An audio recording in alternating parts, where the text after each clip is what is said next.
had fall leaf pickup last weekend, or was the 11th. And city staff alone picked up 2,100 bags on Saturday, or 28 loads, and 1,600 bags on Sunday. That does not include any of the sewer district's numbers. I'm sure they'll probably be here tonight to share those with you. I'm not even sure what they are, but obviously every year it grows and grows and gets bigger and bigger and bigger. But it seemed successful this year. Our crews actually wrapped up quicker than past years. We didn't do much into the week. We got most of it wrapped up during the weekend, so that was a good thing. Winter Glow update. You all are invited and reminded that Saturday is our lighting ceremony and the first day that the displays will be lit at Orchard Park. It's kind of some interesting stats. Over 250 displays. We'll have Santa and Mrs. Claus arrive about 5 o'clock on Saturday evening, and they will join in for the lighting with the mayor and a special guest. I believe that the chief is trying to pin down a special Olympian. Perfect. To help light the displays. And just something to recognize, this city staff could not have done this on such short notice that we had to pull this off. It was the 64 volunteers that stepped up in this community to get this thing done. Without them, we definitely couldn't have done it. So kudos to this community for stepping up and making this happen. And I think it's provided some ownership in the community that this is their event, not just the city putting this event on. It's pretty neat. We were so far ahead on Saturday when we wrapped up, they didn't have us work Sunday because we were a couple That's days awesome. ahead. Wow. That's awesome. That's a good sign. Reminder too that we have openings through November 30th for Parks and Arts Commission positions. We do have 6 positions open, plus student positions, and it's again a really good thing, a good problem to have. We actually have 10 applications for 6 positions, so we're going to have some competition there. That'll be good. But I think, Jen, you have quite a few of the people who are now. All but one. Yes. So 5 of the 6 Right. that are expiring at the end of December are reapplying, Good. plus 4 new ones. So 4 new ones. applicants. Is that including these students? We had one student, she hadn't attended a meeting yet and she already resigned. So the student positions are back open until further filled. Do you have the 4 that aren't renewing? No, only one is not renewing. Oh, only one. So there's only one position open. No. So the 6 that are expiring, they don't automatically get renewed. They have to reapply. Right. You said there's 4 openings. There's 6 openings. 6 openings. 6 openings. 5 of the existing commissioners are reapplying. So we really have. 4 brand new people are also applying. So we have 9, not 10. 9 applicants total. So just spread the word if anybody's interested. November 30th is the cutoff. Public Works Yard is moving right along. They've been able to put some conduit down for power, and Avista is working on getting a power pole out there along with a security light for the yard, and that will coincide with fence installation beginning actually this Thursday. So you'll see some movement happening out there, which will be really good. It'll secure that yard up.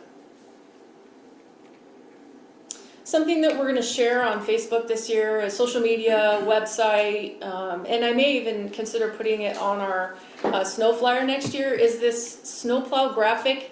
I don't know how well received it will be or won't be, but it's something I wasn't aware of. I'm sure it's common sense, but I never really had put much thought into it, and we kind of live and breathe snow. But to inform the public that there is a right and a wrong way to move your snow off your driveway, to ease that berm that gets built up that nobody likes. So, you know, if the more, I saw some cities around this country that actually put this on their snow pages. And so I think that any little bit of education we can use to help. And then alongside the Snow Angels group for volunteering to help people in need of shoveling, we'll be pushing that out as well. So it's just kind of a nice demonstration of how the snow falls off the plow as you plow it, and if you keep that pocket open, it helps distribute that snow a little bit better. And tonight on the agenda for your consideration is the artist agreement for the Pavilion Park mural. Recommendation came from the Parks and Arts Commission. It was also budgeted in their 2019 strategic plan. The submissions were accepted and received, and they chose Rolf Getzinger as the artist. This would go on the restroom building on the north side of the pavilion building facility. It would not expand into the concession stand, it would stop at the concession stand. If there are any questions regarding that, I know that Commissioner Laura Frank will be here this evening to answer any questions also. She was the one that kind of headed this whole thing up. She knows it in and out. But if you do have any questions, I'm happy to try to answer any questions. We do have a donor. Questions, I'll wait for Laura's presentation. All right. Looks really good. It's going to be very colorful. Yeah, it's going to be really neat. And then the last thing I had, which wasn't on a slide, just a little tidbit of information. We worked with Amoresco, who was the asset planning software company, and Avista, and we were able to get a $3,500 rebate from Avista as an energy incentive from our brand new pump over at Trailhead. So we didn't even know that we could do that, and Amoresco said, hey, this is out there, you should do it, and so we've got $3,500 coming back. Great. That'll cover the power for winter glove. What's that? That'll cover the power for winter glove. Yeah, all right. Are there any questions? And, two comments. One is on the leaf pickup. I had the opportunity twice to interact with a couple of people, guys are going around and getting this stuff. They just do a great job. Their attitude is good. They're dealing with all these messy leaves and everything like that. And they were just outstanding, the same as they were last year. And the other thing with 60 some odd volunteers that we have for Orchard Park event, that has to really tell all of us that this is going to be so successful that I really hope that it works out, that we can start looking at this being an annual event. It's one thing to have a few people come in, we do a donation, we put something like that on, but when we get that percentage of citizens that come forward to say, we want to help out and donate our time, that's a loud, loud message for us. It's really pulled the I'm community kind of together. excited about that. Yeah. Jen, I think we're supposed to be turning in time cards for the time we volunteered, so it'll be really interesting to see How many hours? how many volunteer hours we end up with. Yeah.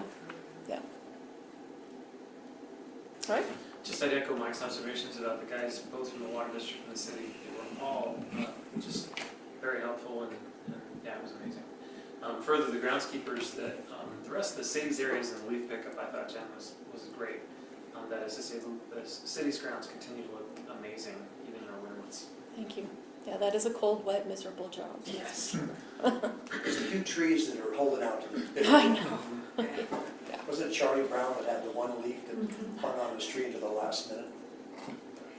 Jen, if I could just add, what I heard secondhand, but that in the past years it's been challenging because some people put rocks and sod and tree branches and that kind of thing. But my understanding is our community did really good jobs to keep to the leaf. Yeah, there Stuff. are We're always a getting few, but Yeah, we're getting better, and that really speeds things up when everyone sticks to just the leaves. I guess that there was a challenge south of Sprague on some of the areas. Yeah. but- All right. Sure, any more time? We've got plenty. All right, so the first thing I want to cover, last Thursday, we had our exit interview for the 2018 audit. Pleased to report that it was a clean audit. There were no findings, no management letter, both on the accountability and on the financial statement audit on there. Mayor Pro Tem Brickner and Councilmember Sievers were both in attendance. There were a couple items just for more of a cleanup or just to be aware of. One of them was on our public works process. Most of that was due to staff transition because that's where Andrew and Amanda both had left. We had Scott and Lisa coming on, so there was a couple when it comes to bidding, just to make sure that the requirements are being met. So we've received additional training to address that. The other one is on small and attractive items. I went back and looked at our financial policy. Our policy is very brief when we talk about small and attractive, and this is like hammers and calculators and these items. We don't really address them on a threshold basis, so there's not really a strong policy to audit against. So they asked that we look at improving that process. We're looking at a software that Bias is kicking out just this last year that will help us track that inventory in a more not overly barren way, because the one thing that with the small and tractors we don't want to get in the hand of is trying to do inventory on every hammer that we have, but an effective tool that we can keep processing. So overall, they were pleased. Anne Marie did a great job again presenting information for them, getting all the information they need, got them in and out of here efficiently, and we look forward to having them back next year. On that, is there any questions? I think everyone should have got a copy. Yeah. Just one question. You started out by mentioning that we didn't have any information from the negatives. Right. And then you said something about Andrew and them. What was that specifically about? So one of the exit items that we had from them for the city to look at, and it wasn't, so I want to stress it's not a finding and it's not a management letter, Right. is that on the public works bidding processes, just make sure you're following your policy. And I think because we had staff turnover during that time, a couple things got missed or we didn't do accurately that we're improving upon now. But it wasn't anything that was material. Right. Good, Okay. good, thank you. RJ, I remember last year, I was at the exit, I wasn't able to attend this year. Last year, though, we came out of that with not one Nothing. question. Did we hit that again, or what you just mentioned? Those are the two items. So they didn't address them in the interview. They just said, if you look at what was sent out to you in an email, if you went through, there was a section called recommendations not included in the audit reports, and those are called the exit items, and they did not go into detail Good. with those. So they were just saying, here's a couple items, take a look at it, and we'll look at it again next year. I think it's important for the council and also the citizens to realize that's rare. That's rare in audits. I've gone through audits year after year after year with the state, and it's almost like they're obligated to find something, just so they can justify they're doing their job. So I think it's commendable that we have the results that we do. It shows to all of the staff. And the auditors are, they're helpful in the sense, since I've been here with the city of Liberty Lake, they have been really good at helping us. And I couldn't say that back in the late 2000s where there was more adversarial, I think, in some situations. But they're just looking, here's what your policy says, follow your policy. Or maybe you should look at a policy on this. So they're very helpful making recommendations to us. Where your strengths are at, we talk about them. Some things may not be practical to do in certain fields. Like if you have a library and you've got to have only one person on staff, that person has to take in the cash and has to record everything. So you do the best you can. No, it's great. Thank you. All right. So also in front of you is the dashboard for October. I was racking my brains. I could not remember if I presented this on the November 5th, and I'm pretty sure I didn't. So if I'm recovering this ground again, I apologize. But so we're still, we are having a good year. We're exceeding our expectations. That is based on looking at where we're at revenue. Revenue is going to come in for sales tax especially to exceed budget, and permitting revenue is very strong into this year. I can also report, even though it's not showing on here, property taxes. We get our bulk in April and November, so I know we're at 99% collected at the end of November. It won't show up on here because this is October's report. We just got our payments last week. So we're going to, at this point, we're projecting that we're going to exceed the revenue projections for 2019. Expenditures, we believe that will come in under what we'll be ending at, but probably fairly close, probably like 97-98% spent. One of the questions that came up at our budget workshop last week, and I'm going to go over those notes in a second, but when we're looking at increasing the reserves, the restricted reserves on there, there's a number at the top of the page, on the first page, about $3.439 million. That's a cash balance that's in the general fund, so if you're looking to increase reserve funds, that's a possible area to pull from. Where's that, RJ? So on the top of the first page, I see. yeah.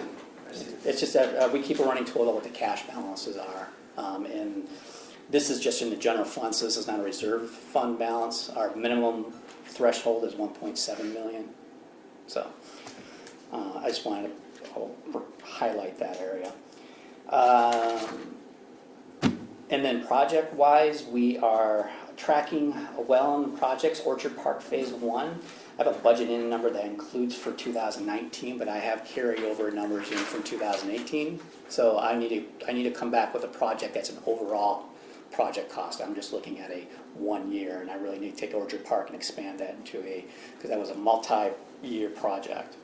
We not received any funding back on it yet. Not yet, no. You could tell I'm always anxious to. Oh, no. Get money back. Anxious.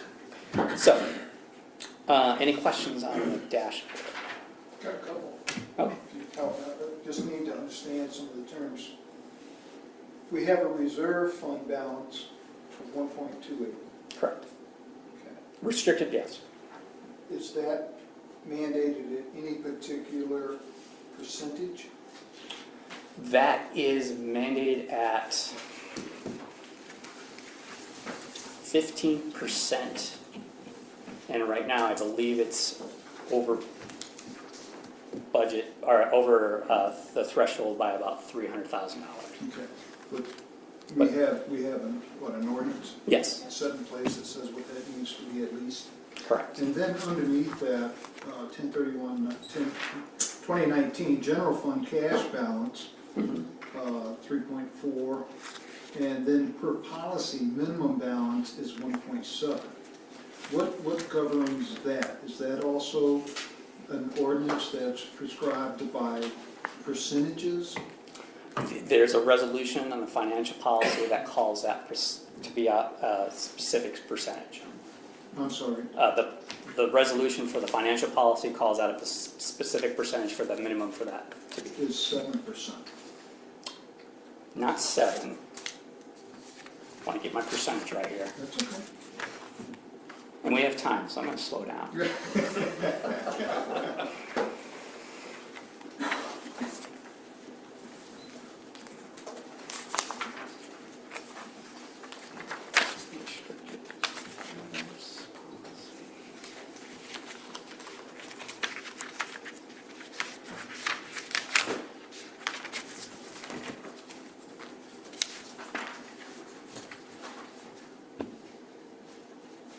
So the goal of the general fund is having an ending balance of at least 20% of the general fund's operating revenues, and that equates to 1.7 million.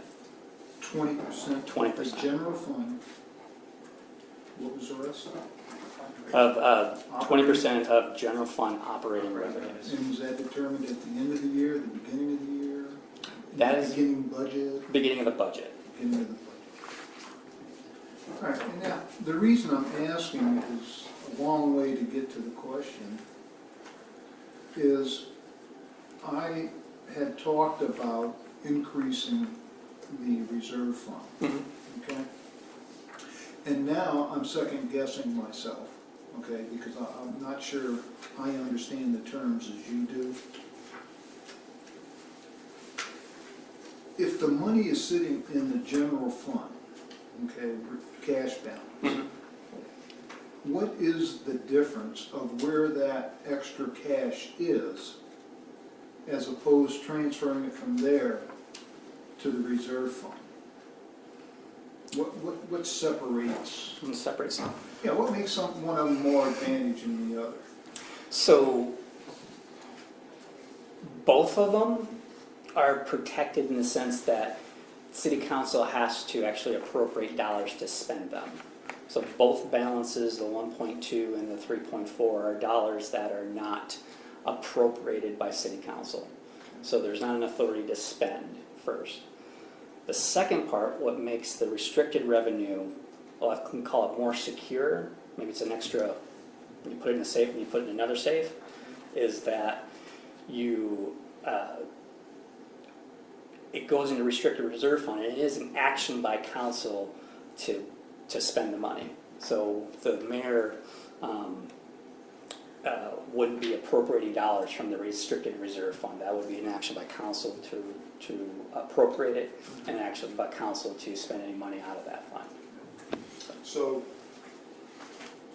for example, in our budget for 2020, they could use some of that 3.4 million to balance the budget if they wanted to for the oncoming year. So If the budget proposal, yes. So if we were, If somebody made a determination we need another million, well, that's where it could come from. could come from, but it still come with an ask for an appropriation Sure, for that. Sure, okay. So is it your belief that it's a better place to put it? Or at the end of the day, it's semantics? I'm going to think of a third option. Okay. So one of the nice things is if we ever went to talking about bond financing, and we can show that not only do we have a restricted reserve that exceeds minimum expectations, but we also have a cash reserve in our general fund that exceeds expectations. The rating for that is more attractive.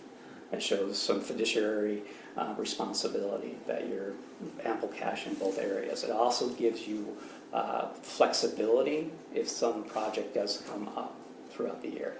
But I think they're both secure in the sense that it's a council action to spend either. So it's not something that city staff, mayor, or anything like that say, okay, we've got 3.4 million, let's just spend $1 million of it and be good. Still, we'll take an action with council, what's the plan, and here's the plan moving forward. So, Just as a paraphrase that, RJ, there is no, I'd say, driving urgency to shift from general fund to reserve, for example. The placements, the current positions of those cash balances there's no compelling reason to shift from one to the other right now. Yeah, I think there's no compelling reason from my viewpoint to shift, but if there is we want to be more fiduciary secure. I mean, one thing of an example, the role play is to say, how would you even spend that 1.2 million of the restricted reserve fund? What's the scenario where that actually would come into play?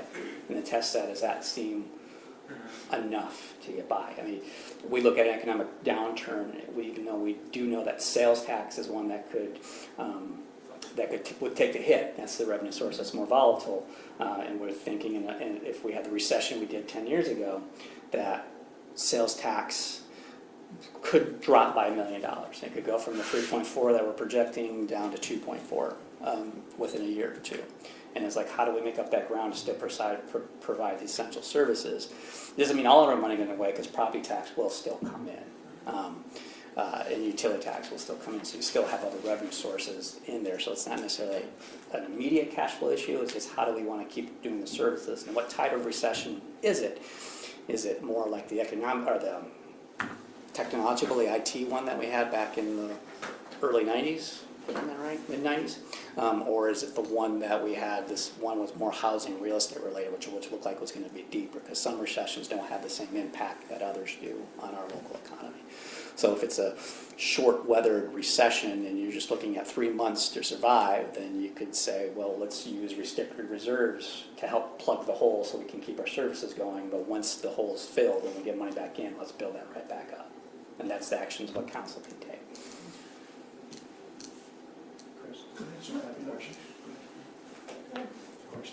RJ, in the reserves there, is there any restrictions in that reserve that only certain things we can utilize it on, or is this open to whatever the council determined that we needed to tap into for something?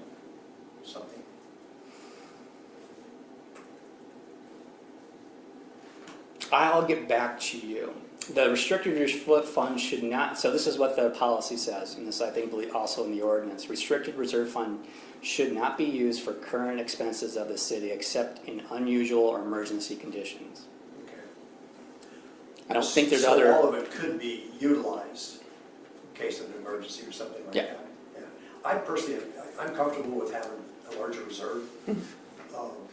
One, I think it's good fiscal responsibility, being able to show to our citizens and individuals, because we are really flush right now with sales tax. We're sitting in a pretty good position. That could all change when we start looking at, if we don't get our $20.9 million, everything changes substantially. But I see it as an advantage to be able to have those reserves and realizing that we can tap into them if we have an emergency. I have a quick question, just something I wanted to point out, RJ. So on the back side, page 2, which talks about the projects over $500,000 and then under $500,000. So some of those projects, there's a lag between October 31st and today. So if you notice, the trailhead irrigation project is the first one on the top. That project's complete. And for instance, the Mission Avenue sidewalk project, that project's complete, but the actual isn't complete because all the billings haven't cycled through. Gotcha. So maybe what we want to do, RJ, and I'm just pointing this out, is maybe we need to indicate on these charts that this is a complete, the project's closed. Right. And so that the council knows there's still more buildings coming in. Because we, like, for instance, the Harvard Road overlay was $725,000. We did get very good bids on that, but it was still over $70,000.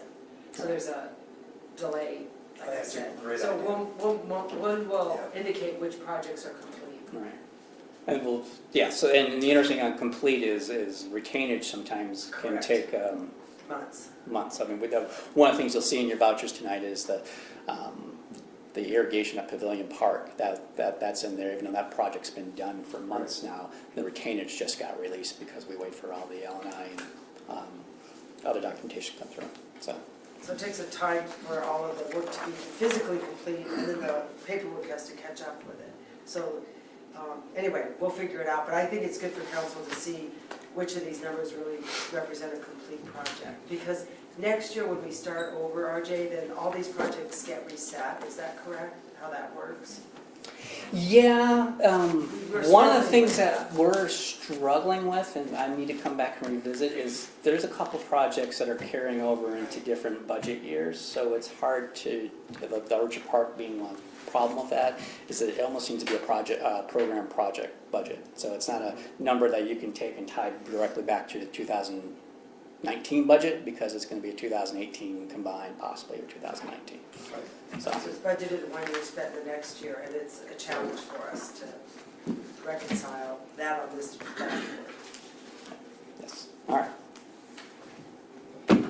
So, just to recap, what you're saying is, for us, the city, it's advantageous to have more than exceeding in both funds, or more than expected in both funds, Yes, more than budget. more than, Whatever, whatever the word is, but it's better to have a surplus in those funds than just hitting the minimum numbers. correct.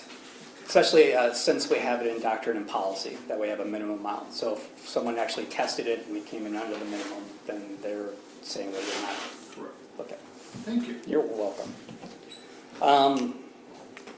Lodging Tax Advisory Committee, so they do have a meeting tomorrow at 2 p.m.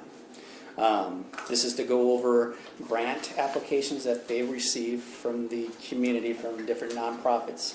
Who is this again? Lodging tax. Lodging tax, Yes. Yes. That is tomorrow? that's tomorrow at 2 p.m. Okay, good. It's probably about 2 hours. We did receive 8 grant applications for a total of $88,500. Last year we awarded we awarded $63,000. There's probably only about $62,000 to $63,000 available to award for this year. So one of the jobs of the committee when they meet is to try to how to whittle that down a little bit. Did you say the revenue was 87,000? The ask is $88,500. Oh, okay. Revenue coming in is about $63 this year. They had the same dilemma last year. Yeah. They were asking for a lot more than what was there. They're correct, and that's usually what happens. There's usually more of an ask than what we distribute. Yes. So I noticed in the vouchers today, there's a $20,000 line item for the hub referencing the 2019 lodging tax grant. Yes. So that confuses me if their meeting's not till tomorrow. This is from that's reimbursement from last year. Okay. There's another one in there for the Rotary as well, for lodging tax out for last year. So Tricia, who helps me with, who runs the lodging tax, we both kind of joke in a way that the paperwork for both the applications and the reimbursements will usually come in right about the same time. So when I'm doing my reports, like we have nothing coming in and they're all hitting at once. Chris, thanks for bringing that up because It helps with cash flow when they do those are that. the 2 dog years that I had, and I realized it's for 2019. Because earlier in the year, we had, I think it was Kiwanis had a dollar amount coming. And I remember then I asked, well, didn't they get that this last year? But sometimes, like, they don't always take it when it's first available, correct? Such as the hub now, is there a particular reason why we're giving it to them now, even though it's been allocated as of last fall? They still have to provide expenses, so it's a reimbursement grant. So they have to spend the money before we reimburse them Gotcha, for it, so. so that happened with both agencies? Yeah, so, yeah, we will not release funds until there's a proof of expenses, and it also has to match what their applications say. So if they, we're gonna go spend, if it says they're gonna buy a tent for some kind of event and they turn around and actually bought something else, then we would question the validness of that And that's request. at 2 o'clock tomorrow? Yep, 2 o'clock. I was able to attend last year, and I'm planning on attending again. If any other council members have the opportunity to attend, I'd recommend they do that, because it was interesting to see how it operates.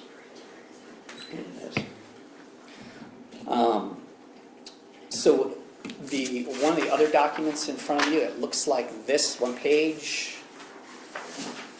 So I tried to take everything that we talked about at the workshop and put it in a draft form. I only took away 2 items that were actually adjustments to the budget at this point. There were some other adjustments we talked about making, and I had a category for those. And then there were some questions and clarifications and discussion that I also listed on here. So this is for you to review and get back to me if I'm missing something. Let me add it. I did send this to our directors. So Lisa did point out a couple things that we want to make sure we question on there. I do want to set up a clarification from last meeting, and it's already highlighted on this page for is the city able to invoice for the sports court resurfacing. There was an ask at the last city council meeting, is the school going to participate in the cost associated with that resurfacing of that court at the park? And there was a response like yes. They had no agreement to that. So just want to make sure the city council is aware of that the school had never actually said yes to that.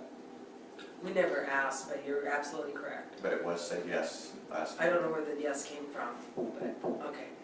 So, right, so the funding in the budget for the resurfacing of the courts at Orchard Park is being asked for us to put the budget together payable from the city.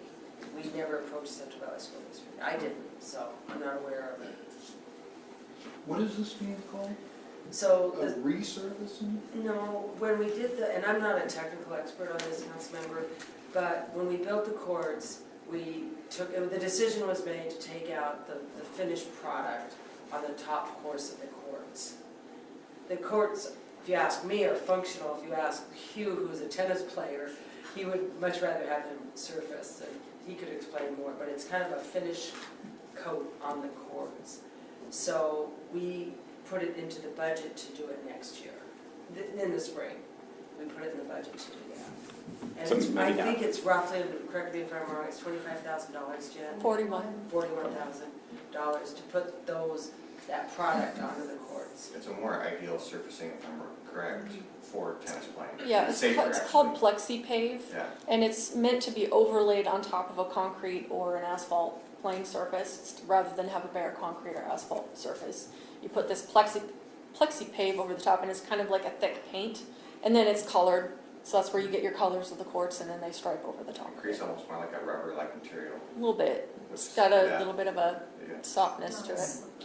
I think it's good that you've done it as a second ad or a second request, okay, because at that point, it also allows us to make it part of the lift TIF for reimbursement. Nobody's thought about that, because it's a separate funding just for that, so we may be able to get some of that. We'll look into that. Just for purpose of clarification is just maybe a reminder, and RJ is I think it's $50,000 we did receive from Central Valley School District for the 2 extra courts. I'll go ahead and check. Okay, there's a dollar amount, I don't want to get it wrong, but they did pay for 2 courts, but not for this surfacing. Correct. Question. RJ, I looked down here on number 7, page 4, legislative, should travel expenses be increased? That came up, you were going to be able to put some numbers together to see you'll be able to supply that to us. I can have it to you at the end of the week, but you're right, I was gonna supply numbers to us, so that's why I did, you're jogging my memory of stuff that I was Yeah, supposed that's to. great. And also, I assume we'll have this information also, how many pedestrian crossings are there in 2020 budget? And I assume whatever that's going to be, when it comes down to, I assume we're looking at the priority list, and that, because it's priority list, that is going to be our priority, that those will be done before we get into other crossing lines. I'm looking back and forth to whoever will respond to me. Ah. Who wants So- to say yes? I wasn't here at that meeting. We didn't talk about priorities, we talked about how many would $65,000 cover. And when I talked to Scott, he believes that's about 5 to 6. It depends a lot on what each Yeah. intersection undertaking is gonna Yeah, require. well, in the priorities, there was 5, There was 5. there was 5, and then by changing the wording, it would add 3 more. So it could be a total of 8. So my thought is that all of those are not going to be done relatively in a short period of time. Some will take longer because of concrete, what have you. But I think it's important is if that's going to be a priority to the council, that we allow for in the budget what that dollar amount's going to be. It's a lot simpler than studying, we allow for 5 and we realize it's going to be 8, and we come back to the council and say, we need to adjust the budget. Alright. So at the end of the day, what would you like to see? Increase the dollar amount to whatever? Oh, yeah, The but we need priorities. to, of course, we need to know what the priority would Okay. be. So my understanding, Councilmember, is that you're looking for us to commit to specific locations that are priorities. Right, because that's what was proposed to us. So let's talk internally and bring that information back. I'll make a note to do that at our next workshop. So that when you approve X dollars, that will go to funding the location or the flashing beacons at specific locations. Right, because what was presented to us was a priority list. So let me tell you what I don't know. Okay. This is why I need some extra time. What I don't know is the cost per location. Maybe Scott knows it, I don't. That's fine. But we need to, if we're gonna do that, we need to reconcile each location, the budget for each location, and bring that back. I think that policy is on the agenda this evening for discussion. Right. So it really hasn't been finalized. The policy hasn't been finalized. So I don't think we should be making budget adjustments and amendments until we finalize the policy. We're not making those right, we're Well, you're discussing. recommending we do, and Thank you, Bob, I appreciate you bringing that to my attention. you're out of order, thank you. Okay, so the other item on this is that looking through the budget, come with changes that have happened over the last few weeks, staff does have a couple of adjustments too that we will notify council what those are gonna be. One of them is the sound system in this room, we're going with a different company.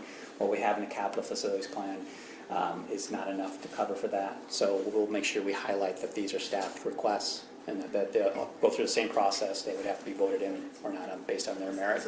Let me add, so basically we have, since the budget came out, we have not changed anything. Yeah. So before you start deliberating on the budget, we have some staff initiated changes that we will go over on December Start going on December 3rd. 3rd. And some of them are, we have more information on like the IT for this room, so we want to make sure we get the right dollar amount into the budget. Is there any, oh, sorry, go ahead. Go ahead. I was gonna say, is there anything with regards to those staff requested changes that you can get to us ahead of time? Yes, we can do that. Great, thank you. RJ, I wanted to thank you very much for your sending out the analysis on the utility tax, which we discussed, and giving me information on the 2019 rebate program. And it looks like that the adjustment that's going to be made is going to be, pretty significant as far as the people that are going to be eligible for rebates. So that's one of the things that we were looking at. The other thing you presented, and I'm sure council members have all seen this, the alternatives that he was suggesting for reductions in the rates on some of the segments of the utility tax. If you look at those alternatives, you should have all those. I was going to propose a an amendment to ordinance number 195A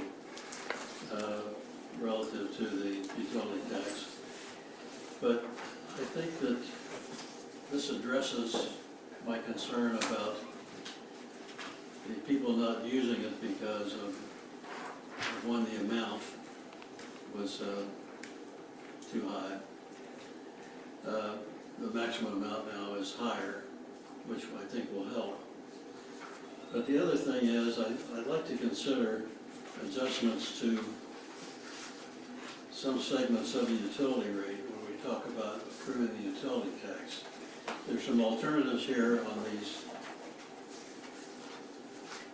scenarios that you proposed. And, you know, we approving in the budget raises for the mayor and raises for the city council members, raises for the staff, increases in expense allowances. It's a good opportunity to give the citizens a raise. You know, the way we can do that is by reducing one of the segments of the utility tax. So I'd like to consider this, and I don't know when a proper time is to adopt any of these alternatives. I'd like to consider, put it on the agenda for a future date. Also, since the press is here, I think the press should be aware of the fact that utility tax, we only had five applications for rebates this year. And a total $200 in rebates for low-income seniors. So the program obviously is not working very well. And I think part of the reason is that probably we need more publicity about people who might be eligible for the rebates. And secondly, I think we have to make it more lucrative for low-income seniors to file for those rebates. Thank you. So, on the vouchers, one of the items we'd like to request council considers an amendment to the agenda to move action items 11B6. This is the Western States equipment. The reason is this is the equipment that got vandalized a few months ago. We had them to do the repairs. Those repairs were almost, they were $19,000 and they're in the batch to be approved. But the expense exceeds the $5,000, so I'm kind of in a policy discrepancy. Here, we did receive the insurance money that came in late last week. So the revenue's there to support the expenditure, less deductible. So I'd like to, yes. So I was gonna say, we're actually in the same position, RJ, with week 2. The delegated authority of the mayor to execute the electric service agreement. That's in the vouchers for $5,840. You are correct, yes. So if we can move both of those from the agenda to what, but before the consent agenda? Yes, moving before the consent agenda. All right. That's all I have. You have another document that I handed out before you regarding the 1% vote. I was going to go over that in the public hearing for the budget tonight. So, yes. I have one question. I mean, you mentioned something about are we looking at another company, something about changing the sound system or something in here? Did I understand you correctly? So we have 3 proposals from different companies about the system, about doing the audio and the video, or the video on there. One was with our current company, Civic Plus, who does our website, but they're still not a proven product, from my understanding. So Anita's shaking her head. My understanding is there's the software and then there's the hardware. And I'm gonna give you my limited knowledge of this, but we have to figure out what software we're buying in order to get the hardware to work with it. Is that correct? And so it's kind of, you gotta do a lot of research to make sure compatibility. We were at one time looking at Civic Plus, which is the company that manages our website, but their product didn't have a lot of features that we think are valuable. So we went in a different direction, we're going with a different company, that is Granicus, as I recall. And Granicus has a proven track record, and that's something that was important to us, is that we're buying a product that's proven. And it's a software product that's used by Airway Heights and Spokane Valley. So we've had a chance to actually see it in operation. So aside from doing the agenda and the video for our council meeting, it also has a city clerk piece, so that record keeping and managing lots and lots of files is something that's a benefit to Ann. So it's kind of, I would say, from my layperson's perspective, it provides the city clerk support that we don't have today. It provides the broadcasting of our council meetings live. And it also provides the ability to connect what people are seeing to the agenda. So let me give you an example. If someone wanted to watch this tomorrow, they would go to the agenda, click on it, and up would come the discussion of that. It's frustrating if you were to think that there's a 2-hour meeting and you don't know what are they talking about and what's the agenda. So it connects the broadcast to the agenda. And that's, we think, is valuable to our citizens that are watching it. So they don't have to watch 2 hours to find the segment that they want. So the question is this equipment we're talking about, is it compatible with what we already spent all this money on, or is it in addition to? In addition to, Okay, it's not a replacement of anything. except we have some very old, and what's the term? Mixer. Our mixer in that case is very, very old. Didn't we just buy that this? No, the less than 12 months it's ago? been around. Anita, how old's our mixer? It's been there for years. Is this the one that RJ has to kick periodically to make sure Okay. I don't remember that mixer. that the microphones work? It's outdated and it needs to be upgraded Very to good. be compatible. Okay, that's good, I'm glad to hear And that. so we have cameras that are going in, we have software and hardware that we need to buy. All of that is in the budget for 2020, so that we can buy the whole thing as a package. And the dollar amount approximately? Is it 26,000, Anita? I think that's a number. That's, I just rough numbers. It's $28,000, There we it's go. about $3,000 more than what we had projected. But the good news is that when you look at the out year, and the 5-year replacement is actually lower. So the total cost is lower for this, it's just going to be more in the initial investment. Very good, thank you. And you can check out Airway Heights' online and their meetings for council, just to get a flavor of what they do. It's Yeah, actually, I've been to their meeting. I was- I'll have to go back again, I wasn't paying attention. The Valley as well, Valley's one. yeah. Valley's is very good. So that's the system. Okay, thank you. Does this system also provide, bless you, does this provide for display of votes and the electronic recording of the votes by name?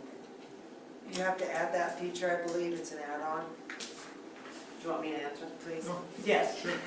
That feature is there, and we have the ability to have more display for the live broadcast, and it will be the part of the recorded archived history as well. So roll call and that type of thing can be recorded and put on the screen so that people can see.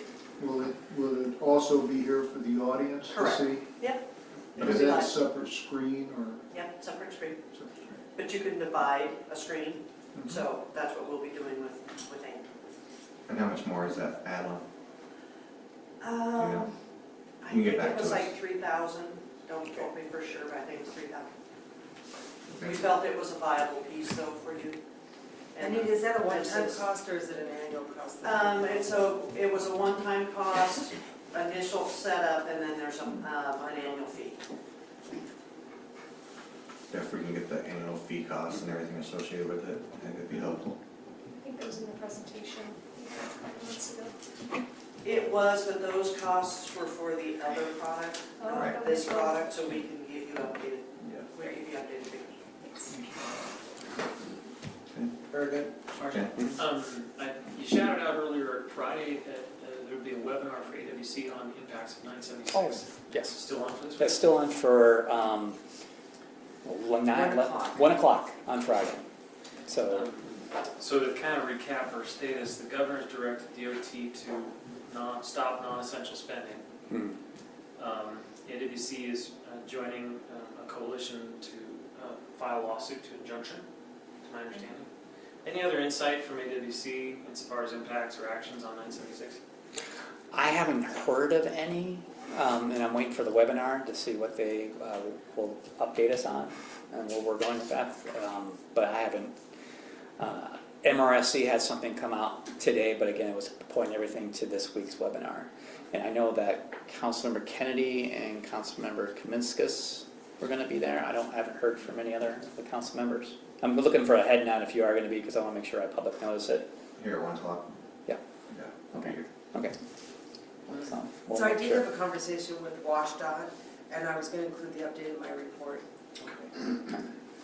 It's not a lot, I'll just say that. It's, nothing is done yet, everything is still being discussed. Okay, anything else, Sergeant? Nope, that's all. Anything from the council? Good? Okay, 2-minute break? Honor of gathered here tonight. As always said, when your name is mentioned, you are here, we do believe that. We ask that you help the council and the citizens make the right decisions to move the city forward in a positive and exciting way. Amen. Allegiance to the flag of the United States of America and to the republic for which it stands, one nation, under God, indivisible, with liberty and justice for all.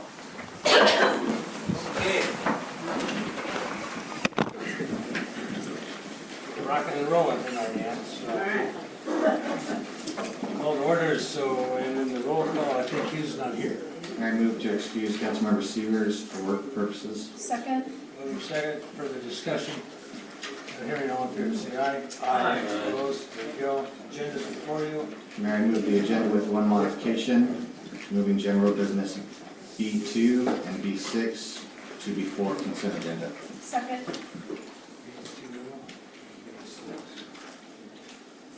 Before the consent agenda. Correct.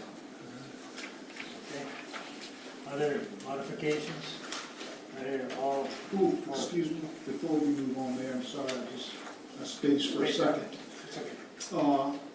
Did you want to move some of the items from, We just did. We just did. We just did this. That's what I just said. well, isn't that embarrassing? Okay, We got you covered. I'm here now. That's what you get for talking in class. Huh? That's what you get for talking in class. Mr. Mayor, I have a question for Anita. Is there a time delay on the? Did you edit that part? Are you gonna edit that? Well, I don't know. Depends on how much it's gonna take. I want to Okay, well, you're good to go now? Well, of course All not. right, thank you. So, any other additions, deletions, subtractions, all in favor of the agenda as amended, say aye. Aye. Opposed? Citizen comments, there you go. We got one, Holly.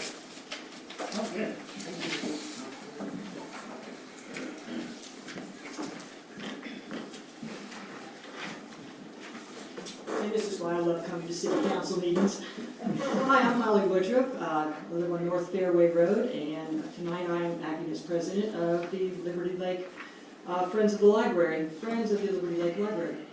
So, Mr. Mayor, council members, and audience, and city staff, thank you. I just would like to remind everybody that our fall book sale is coming up this week, Friday from noon to 6 p.m. and Saturday from 9 a.m., not 10 as I originally put, to 3 p.m. So we'll be done in time to make it to Winter Glow's opening, which I intend to be there for that. So we start at 4. So please come, stock up for Christmas, stock up your library at home. This is our last fundraiser of the year, and so far every fundraiser we've had has exceeded our expectations and actually set records. So we'd like to keep that trend going. We appreciate your support very much. Also a reminder that our quilt dedication will be on December 9th at 4 p.m. and all this is taking place at the library. So We'd love to have the mayor and city council, and of course, anybody who has donated to the quilt, and I see many of you here tonight, come, and it'll be a short ceremony, but Judy Owens, who created the quilt, will be there, and we'd love to have as many of you from the community there as possible. Thank you. Thanks, Holly. Any other comments? Mr. Mayor, I have a citizen comment. Sure. Neighbors, staff, and elected officials. First, I'd like to recognize Jocelyn Riddell, our library director. In the past year, it has been a joy to work with her on several projects. She is always present, engaged, and infecting those around her with a can-do attitude. Her contributions to our community have been enjoyed and appreciated by many. Thank you, Jocelyn. Regarding last week's special council budget workshop, here are my comments. The workshop questions and interactions were, for the most part, respectful and deliberative. This should be the tenor of all meetings and the demeanor of all participants. I can only hope that this continues throughout the process. Regarding the topic of zero-based budgeting, please be cautious that you do not encourage the spending of all allotted funds just so that they don't get cut in the following budgets. There are times when it is proper and responsible to not spend monies during the budget year. This should be encouraged and incentivized by allowing for some carryover of funds instead of zeroing the budget each year. In my opinion, the Parks and Arts Commission is being penalized for responsibly and successfully finding sponsors to fund most of our work, which, had we not done so, would certainly have meant spending much more of the $35,000 in our budget than we did. Finally, while Trailhead is high on the priority list, ask yourselves, is it more important than the library? The resounding answer is, or should be, no. After the assessment is completed and presented to you next month, I encourage the council to prioritize improvements to our library first, even if that means waiting to move forward on the Trailhead project. Thank you, as always, for listening to and considering this one citizen's comments. Tom Salter, resident of Liberty Lake. Any other comments? Now here, we're moving forward, so, special presentations, I've got recognition of John Barr.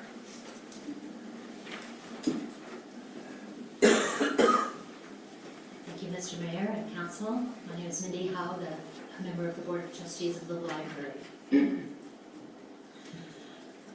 John Barr, yes, hi, John. I want to make sure you're here and listening because we appreciate you so much. Last spring, a new garden appeared at Liberty Lake as a wonderful surprise. And it was on the property of the Liberty Lake Library at the corner of Madison and Mission. So anybody who was driving by or walking by could enjoy it. We learned that John Barr created the garden and on his own initiative with the permission of the city and at his own expense. And he also worked on the garden to keep it fresh and beautiful all the time.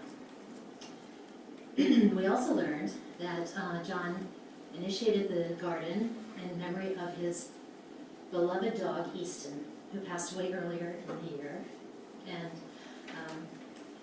that, well, considering what a dog-friendly community Liberty Lake is, this information and commitment meant a lot to the residents who learned about that story.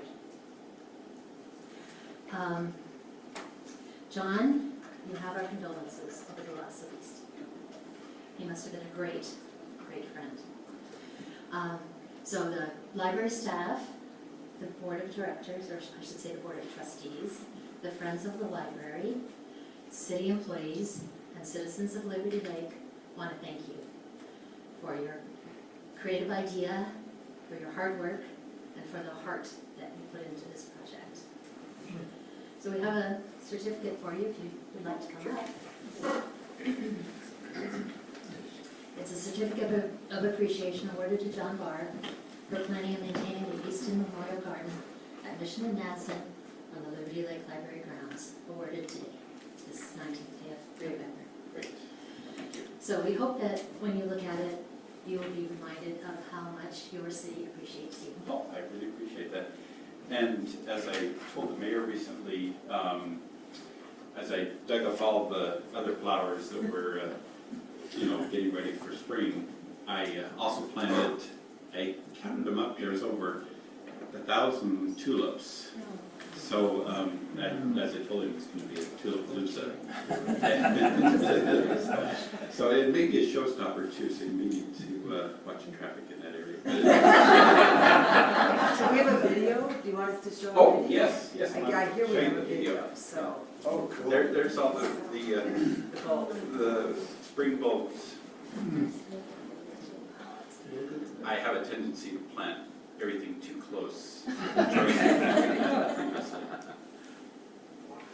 When I actually did the presentation the first time to Jennifer and Joyce, I had a kind of a goofy PowerPoint, and I knew I had them when I saw, when I came in here, I saw a lot of screensavers were dogs, people's dogs. Plus, they were laughing at my, there's my dog. Where? But yeah, we really it made for a much more colorful corner. Thank you very much.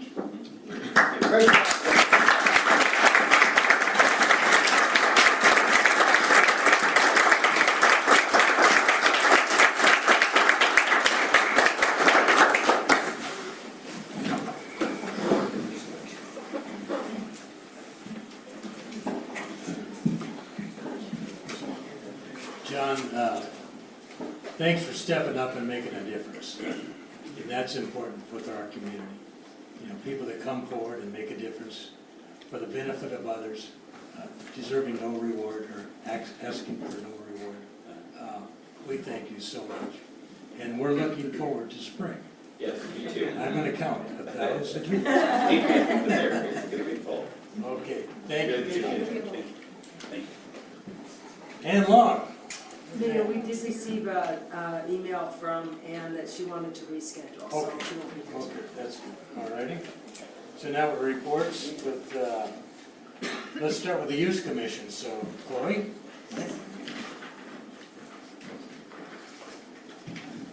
Right, good evening. So I wanted to report on what the Youth Commission has been working on in the last month. We are going to be holding a winter clothing drive for the month of December to donate to the Kid Teen Closet in Spokane, which focuses on the benefit of youth in poverty that need warm clothing for the winter. So it'll start December 1st, and all the boxes will be out at locations around Liberty Lake, such as the library, Yokes, the athletic club, City Hall, and we are talking to the elementary schools to see if we can put a box there as well. And then the flyers should be we'll put them out around next week so people know about the event coming up. And also at the Winter Glow, we will have people there handing out flyers and showing people what the boxes are going to look like at each of the locations. And then we will also be handing out candy canes at the Winter Glow as well. So, yes, that is what we're working on. Do you guys have any questions? What size clothing are you looking for? Any size clothing, it's for all ages, from little kids to teens that are like grown size. So, yes, anything warm for the winter. Anything warm for the winter? So Yes. coats, pants, Yes. socks? Good. Yep. Well, Chloe, thank you very much for your leadership. Thank you very much to the Youth Commission for stepping up. We appreciate that. And thanks for coming tonight. Of course. Thank you, guys. Thank you. To help out with that, can we get that added to the Facebook page and city site? So, last library board's here,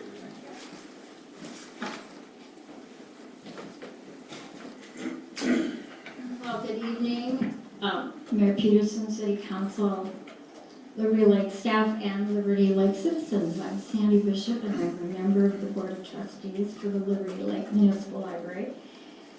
The board has continuously revised and edited and wordsmithed the mission, vision, and values for the library. And we will continue to do that again tomorrow when we meet. We have a draft of our strategic plan and space needs that comes as a result of the community survey. And we have a 200-page draft that we will be reviewing tomorrow as a board. On the December 18th meeting, Kimberly Bolin and Associates will be presenting the plan and the space needs to you, the City Council. Are there any questions on this thus far? Great for the work of the library. Thank you. Thank you very much for your efforts on our behalf. And then we have the Parks and Arts Commission. Anybody from Parks and Arts? Jen? Laura?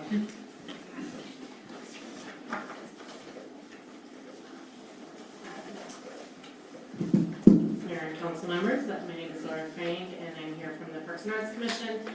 I am here tonight in support of, it's a later agenda item, the artist agreement to move forward with the Pavilion Park mural.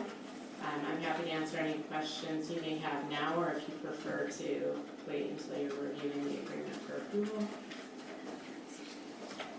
I have a question.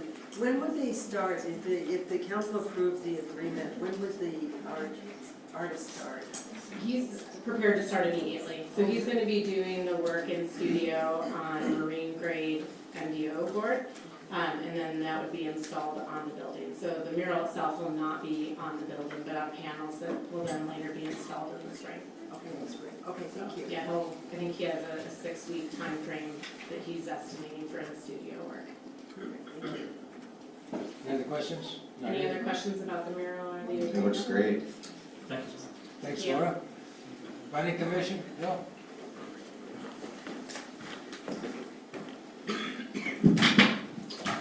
Yes, my name is Phil Follier, Planning Commission Chair. The commission met last Wednesday, November 13th. Barbara Barker presented another excellent workshop pertaining to the possible amendments to the city landscape code, which used up most of our meeting time again, but it was way worth it.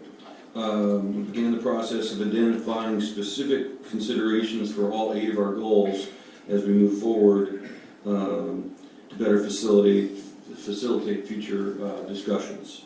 We had a brief discussion regarding the 2020 capital facilities plan, and we made a request for nominations for regarding the a new 2020 Planning Commission chair. So that concludes my report. Any questions? Perfect. Thanks, Bill. Appreciate it. I think that's all our city and board, plus the sewer and water district. Over here. Fire district. We're moving on to council reports. Any council reports? Mike? Somebody like to, Mr. Mayor, would you like to talk about the Spokane Valley Chamber of Commerce? We had a meeting, and the 2 gentlemen, we had somebody speak from Washington Trust and also Centennial Properties. Maybe you could expand on that. It was a very good meeting.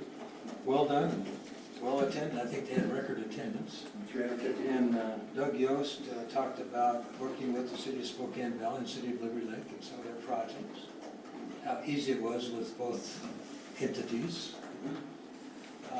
And then the Washington Trust Bank. Steve Scranton talked about the road ahead, I think, financially. So it was fairly good discussion, I think, from our standpoint. I enjoyed it. And I appreciated, I think, Doug's comments about the growth around Liberty Lake and in the Valley region. Any other reports? Not here, we're moving on. Katie? Okay, so Mayor and Council, I wanted to give you an update on some of the planning that's going on in the transition. So we would be looking, let me mention that usually the last council meeting of the year we do staff recognition of some of our electeds, as well as our police chief will be recognizing his some of his staff. The swearing in part needs to, we are recommending that those of you that are currently re-elected to your positions and those that aren't be sworn in by Ann before the end of the year. So that's what we're asking. And that also we would be looking for the swearing in ceremony to, this is kind of the ceremonial piece, would happen on January 7th. That would be the first council meeting of the year. The orientation for our new council members that are elected, I had a phone call to Andy Kurtz and Phil Follier, our council members elect, and we're looking to do an orientation with them on the week of December 16th. I'm trying to work with their schedule, so I don't have a time specific, but you're all welcome to attend. Basically, what we want to do in the orientation is provide them a lot of information about what goes on in each of our departments, and also Ann is going to familiarize them with the agenda process and all those kinds of things, and answer whatever questions they have so they feel well informed when they hit the ground in January. That's about it. So plans are underway, and we're looking forward to a smooth transition. I'm going to go down to Harvard and Henry and give you an update, and I do want to say this is really a work in progress. There isn't anything definite that's been decided in light of 976. But let me start with Harvard Road status. So this is the widening and the extension of the on-ramp. We want the state to consider this project as underway. And the state, right now, the state staff in their Eastern Regional Office agree that this is a project that's designed and is ready to go. They have the complete design documents that Scott oversaw, and they're going through their internal review, which takes several months. But we want to be very clear that this is a project that's underway, so that if anything is considered to be impacted by the funding, this would fall into the category of that. It's not for sure yet, but that's how we're looking at that project. On the Henry Road status, so let me go over a few things. One is we don't have the agreement with WashDOT complete. There was a hiccup with the Attorney General's office, and so we don't have a contract to bring back to you. You might recall before Halloween we had the workshop. Larry Larson was here. The next step was for them to get the contract approved by the Attorney General's office. Talked to Larry yesterday. That has not happened. Evidently there was a setback in the Attorney General's office because of a personnel thing. So I don't know exactly. All I can tell you is we don't have the contract ready for you to review. The other thing is I did talk to the appraiser who's doing the second appraisal to confirm the first. We should have that by next Monday. So I talked to him today, and I'm hoping to get that next Monday. And then the design consultant, this is for Henry Road. The interviews were completed. There was 3 firms that were interviewed, and we had a good, I would say, a broad base of those that were on the suction committee. We had Central Valley School District. We also had WashDOT. We had our own staff. And Lochner was the preferred consultant. I'm not going to go through all of the details, but they brought an incredible team. Lisa has told me 3 times today how experienced and skilled this team is between the structure, the roundabouts, the environmental, the survey. It's just a very strong team. So that won't come to you to approve a contract with Lochner until after we have a contract with WashDOT. The WashDOT agreement has to happen first. The other thing is, I don't know the impact of 976. It's still, as all of you know, it's a work in progress, and we want to consider all options. I will say this, and I think I have said it before, and in conversations with WashDOT, they agree. If we move forward with the design of Henry Road, before the decision is made on 976, if we can afford to do that, it would probably be a smart thing to do, because a project that's designed and ready to go, regardless if it gets funded by the legislature or by TIB, is held in much higher regard. And so if the terms and conditions can be worked out, we would hopefully want to move forward with the design work on Henry Road before the in spite of the fact that the construction dollars aren't nailed down yet. So that's kind of an update. I really want to answer any questions that you have. There isn't anything new in a week or two the 2 weeks that I was gone. Nothing new happened. We are, like I said, it's a work in progress. We're exploring all options. I'm trying to keep you informed as best I can, but there's nothing new that's concrete that's been decided since we last met. So then, the other thing I was gonna mention is Staples is the consulting firm that's helping us with Trailhead, and they wanna come to Liberty Lake, and I'm gonna check with Lisa, it's January of 2020, is that correct? Yes. Okay, and they wanna do a workshop with you. Our question to you is, do you want the workshop, it's gonna be a long workshop because it's just gonna focus on Trailhead. Lisa and I were talking that we would recommend a special meeting just on Trailhead, and we don't try to put it into a standard meeting. So I don't have the days of January of 2020 memorized, but I think January 7th is a Tuesday, so we'd be looking at the 14th or the 28th, my arithmetic is correct. So we would, I would recommend a special meeting so you could just have that on the agenda. They'll facilitate it, and if there's a desire, why don't we, if there's a desire for the 14th or the 28th, just send me an email and let me know your preference. And the start time, if you want a 6 o'clock or 7 o'clock start time. Just a reminder on MBQs, mayor budget questions, any questions that you have, hoping to get those. And then, as I understand, there was a question about the attendance policy, and I'm gonna do my best to provide you information on what the policy currently is and ask you if you want us to revisit it. So when we do the workshop, we don't take a roll call. We really don't have an agenda other than a bulleted list of who's going to be presenting. It's very informal, it's very conversational, it's very interactive. We don't do the roll call. However, we do in our minutes reflect who was here. We don't reflect who was not here. Under the council meetings, we have a policy that we follow. And I'm going to look to RJ and Ann to make sure I get this correct. But our protocol is that we know who's here and who's not here in the council minutes. If you want to change that council policy procedures, then let us know. But that's how it currently is.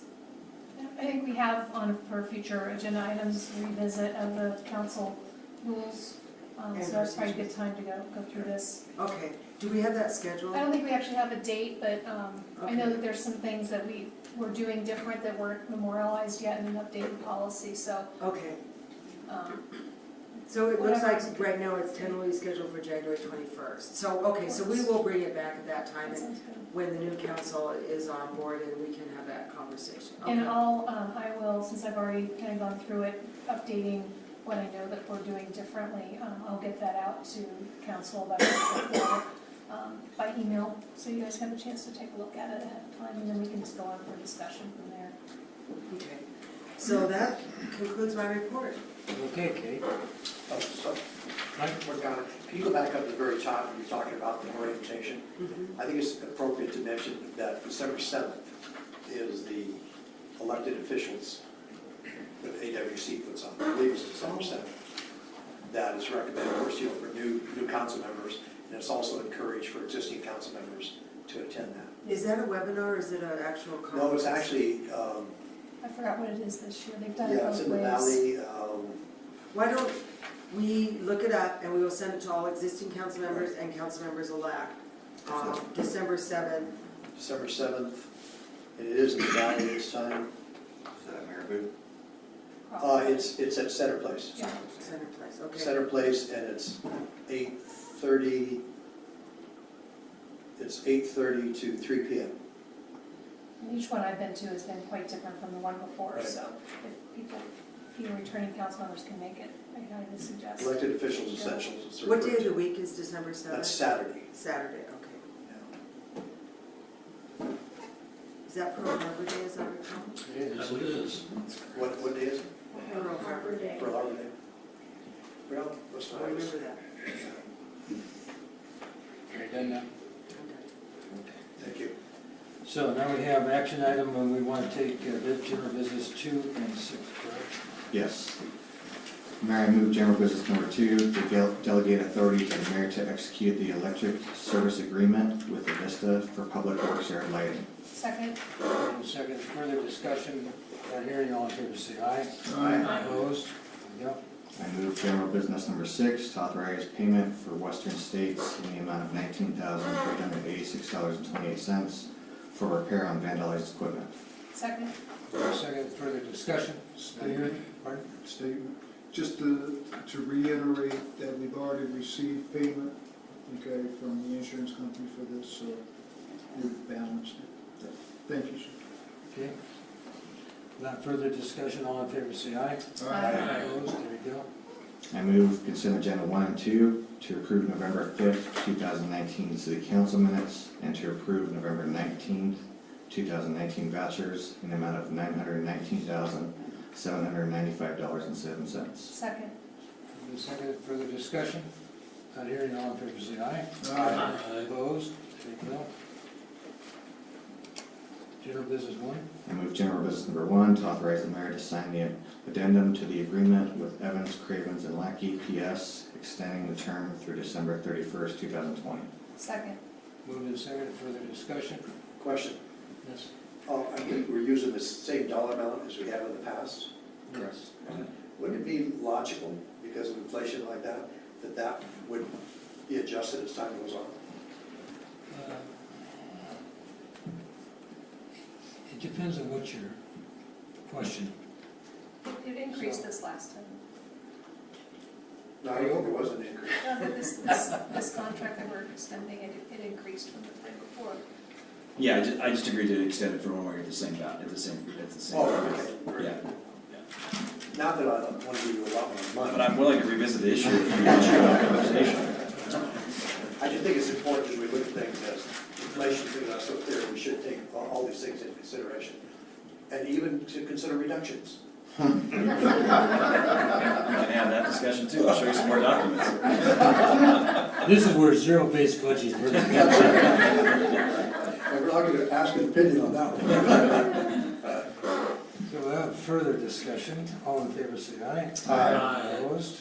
There you go. I move general business number 3 to approve artist agreement in the amount of $10,890 for Pavilion Park mural project. Second. Second, further discussion? Not hearing, all in favor say aye. Aye. Opposed? There you go. I move general business number 4 to approve task order for corridor study and network analysis in the amount not to exceed $74,110. Second. Second, further discussion? Not hearing, all in favor say aye. Aye. Opposed? There you go. I move general business number 5 to authorize the mayor to sign a purchase order in the amount of $5,425.55 for Envisionware through CIM. Second. Moved and seconded, discussion? Yes. Go ahead. Oh, I'm sorry, no, go ahead, please first. So just question, Jocelyn, so this will be taking care of all of the computers in the library, so we don't have to go to the checkout desk to check out the computer? Is that what I understand this is? Yeah, so this is basically it's a way to manage user access. So people can have self-serve, they can come in, log into the computer with their library card. They can also then print, go pay for their printing with a coin machine where they then get their 60 cents back for their 4 copies. And do that without having to come up to the desk if they don't want to. Yeah, there's obviously, as you know, there's lots in the libraries in Idaho that do that. It was always so nice to just be able to walk in, plug in my number and not have to take that time, so. I like this, thanks. Any other further discussion, Mike? Okay. Good. Without further discussion, all in favor say aye. Aye. Opposed? There we go. And right now, we're at the public hearing on the Liberty Lakes proposed 2020 budget.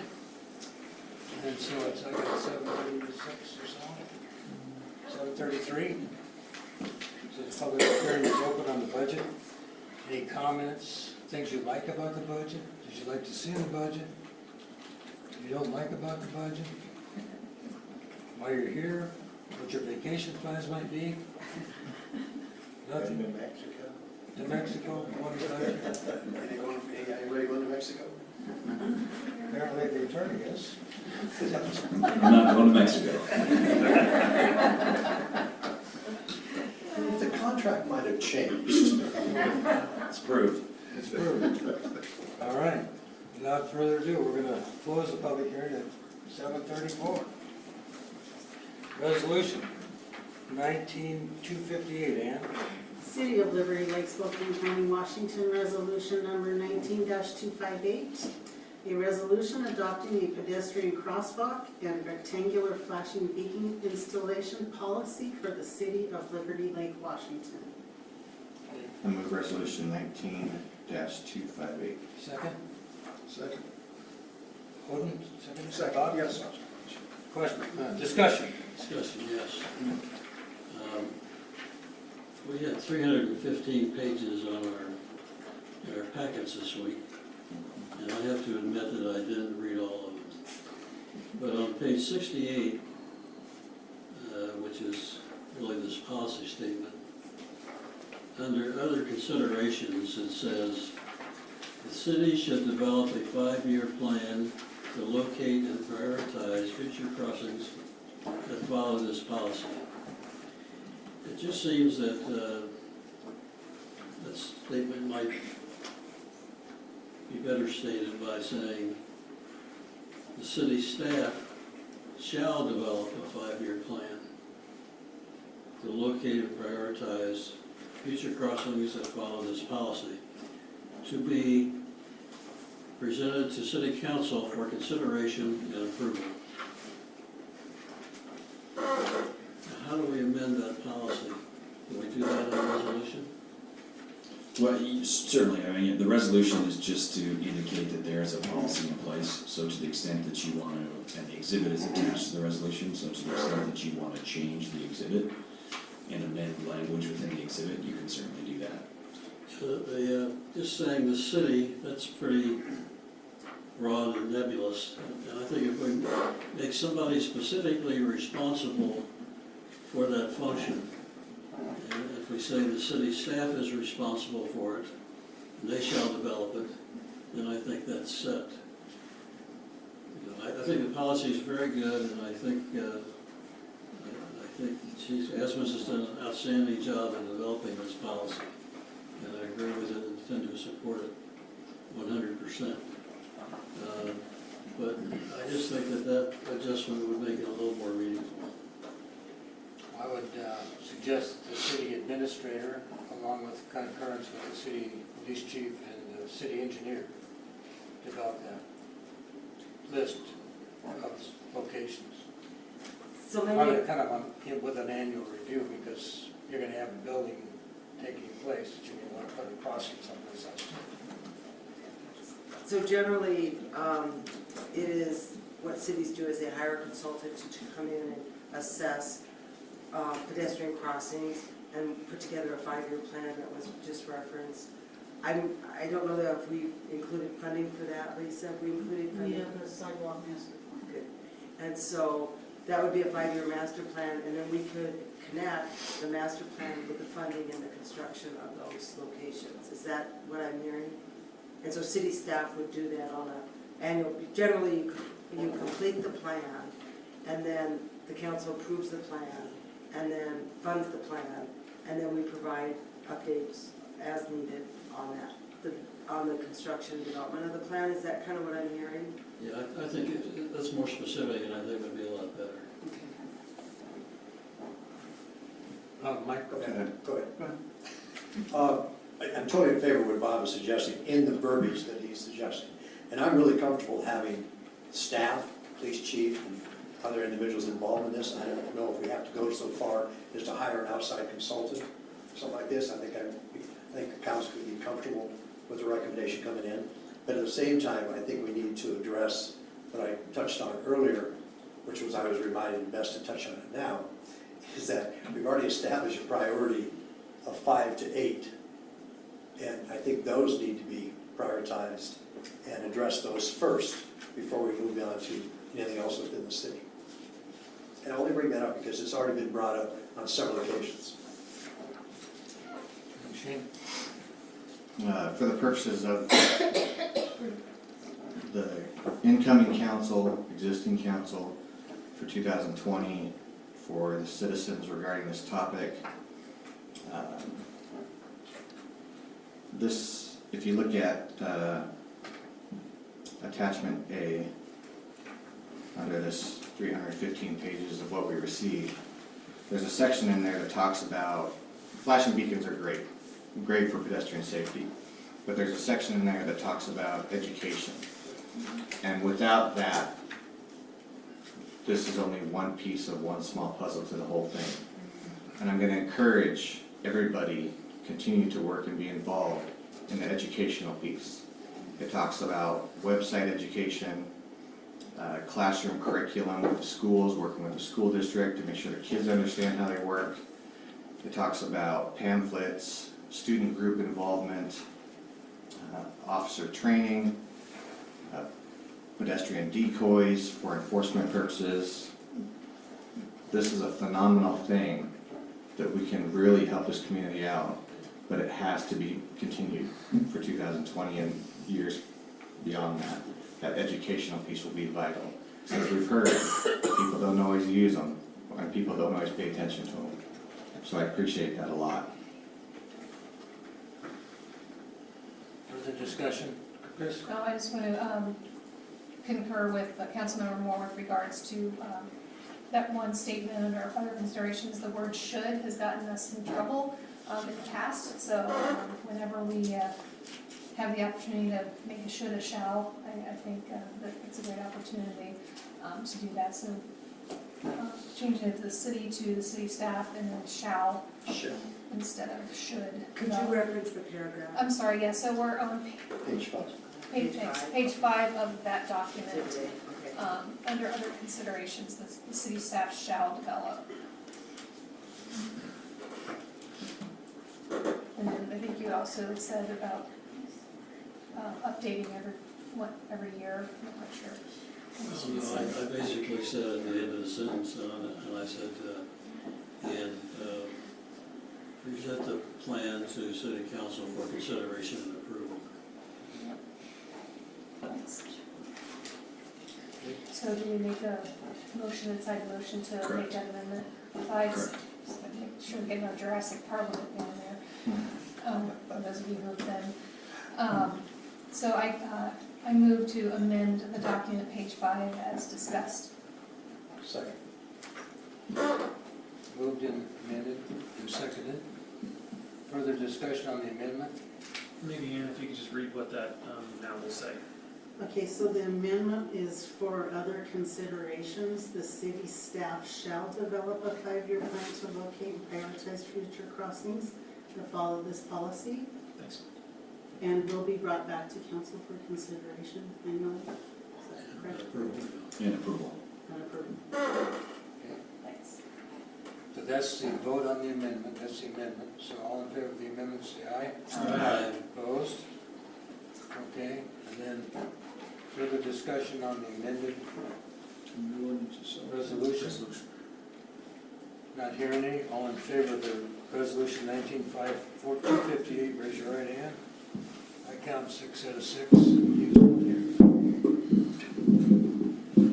Resolution 19-259, Ann. Resolution number 19-259, City of Liberty Lake, Spokane County, Washington. A resolution of the City of Liberty Lake, Washington, accepting improved right-of-way for Country Vista Boulevard and Indiana Avenue in Liberty Lake, Washington. Move resolution, number 19-259. Second? Moved and seconded, discussion. Not hearing any, all in favor, raise your right hand. I count 6 out of 6, correct? It's adopted. Second read ordinances, Ann. Ordinance number 168A. City of Liberty Lake, Spokane County, Washington, ordinance number 168A. An ordinance of the City of Liberty Lake, Washington, amending ordinance number 168, passed on February 19, 2008, entitled Establishing Criteria for Accepting Donations for Parks, Facilities, and Recreation Programs. Do I have I move resolution 168A. Or ordinance, sorry. do I have a second? Second. Moved in second. Discussion. Any discussion on 168A? And we've talked about this for 9 months, so there'll be some more discussion. Things I'd like to go over. I did want to ask Sean, in the section regarding acknowledgements for people that do make donations, and I'm trying to pull it up in front of me, but there's one section that talks about there will be no recognition, if you will, for people to make donations. And then right below it, about 2 paragraphs down, it talks about acknowledgements. I just want to make sure there's no conflict. I don't have it right in front of me, I didn't want to print 350 I pages. know, exactly. But I'm not worried about it. I don't recall that there was a conflict. Okay, I just want to make sure there's no conflict. Mayor Pro Tem, you're talking about naming rights? Is that it by chance? Sorry, it's hard to scroll through this. That's okay. What is that like? And I can get with you later on, just to. Yeah, and one of the things I remember when we went through it, we took out a lot of the section that was in there previously with regard to plaques and that aspect and did it, so I don't think it was probably gonna be an issue, but we can certainly look at it later if it's an issue. Yeah, so section 7 does talk about acknowledgements, it's page 85 of the packet, talking about letters to the donors, where it's applicable, the recognition might be made at city hall meetings, things like that. But I don't know where you're talking about. Where was the initial part that you were That's what I'm trying to referencing? find. Go ahead. So C refers to donors may request a plaque to be installed, recognize the donation, provided the plaque does not interfere with donor information. And then D goes into all plaques expenses shall be borne by the donor.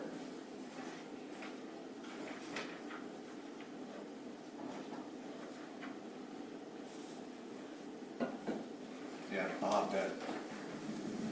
That's good, that's a good point. It's not popping out of my head, but like I said, if you don't feel like it's an interference at all, and I can highlight it to you. Okay, I did not, Okay. to answer your question. Oh, I just found it, sorry. Special privileges, section 5. Sentence says, special privileges may include city recognition, allowing certain displays, special events, or receipt of plaques. But it also says, making a donation at the very top, making a donation or co-sponsoring a special event or program shall not allow, permits, enable, impose, or obligate, or entitle a sponsor or donor to any special privileges other than those stated in the ordinance. Right, so that intent is for paragraph 7, those would be the ones that you could potentially Okay. receive. And then with regard to special privileges, it's mainly, that section is when you're talking about special events, programs, or the donation relative to not receiving special privileges for receiving. Okay, I just want to make sure we're Yeah, absolutely. on the same page. Okay, Thank you. further discussion? Citizen comments.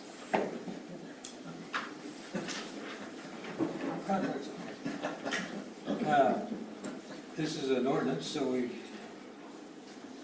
encourage citizen comments on these ordinances. You want to come forward and discuss the ordinance any further? We'd appreciate that. Without any citizen comments on this, we'll go forward for a vote. So without further comments, all in favor of ordinance 259? 168, raise your right hand.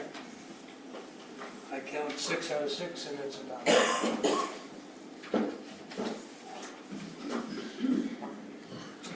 So that takes us up to ordinance number 262, Ann.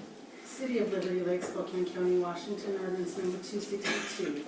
An ordinance of the City of Liberty Lake, Washington, amending the City of Liberty Lake Comprehensive Plan and Development Code, and the development code contained in the River District Specific Area Plan. I move ordinance number 262. Second. Moved and seconded for the discussion. Discussion. Primarily to the attorney's attention.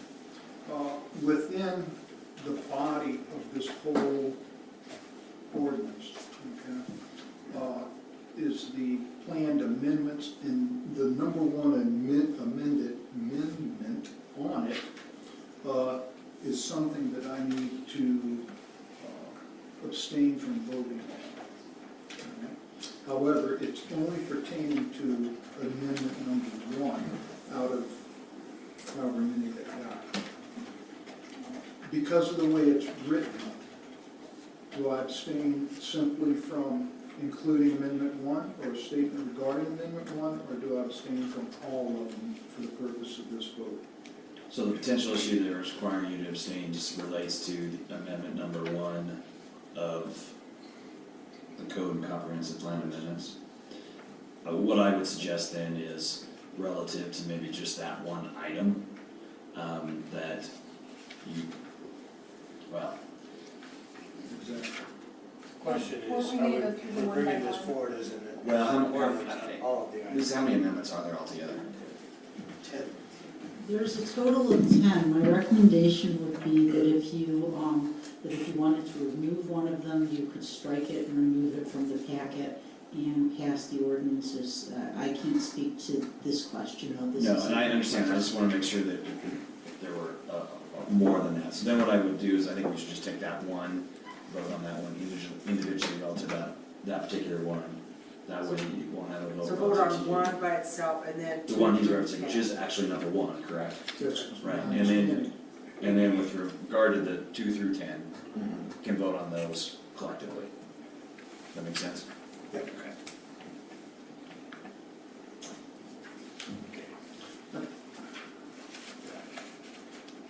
You know, I appreciate it, and abstain from all of them, so you don't have to pull them out. Thank you, though, I appreciate your input. So just for general notice, I'm abstaining from voting on these amendments as presented to the council. Procedural question though, in the past, I think we've gone through and looked at these one by one, haven't we? Yes. That's what I thought. Again, I would recommend as part of your deliberations that you consider each one, and then you can amend the ordinance according to which ones you may wish to approve and which ones you wish to remove from the ordinance. That's assuming there is something they wanna do with it, but collectively, if they don't have If issues with collectively any you of agree to them, all 10 of them, then you could do it's it all simple. with. Oh, but what if a couple of us don't agree to one of the 10? Well, then I think you would go through them individually. Yeah. Okay, I guess the question for me, and question? I got my other question for Sean. Clarify for me, if I'm going to abstain for something, do I have to give a reason why? Well, In just general?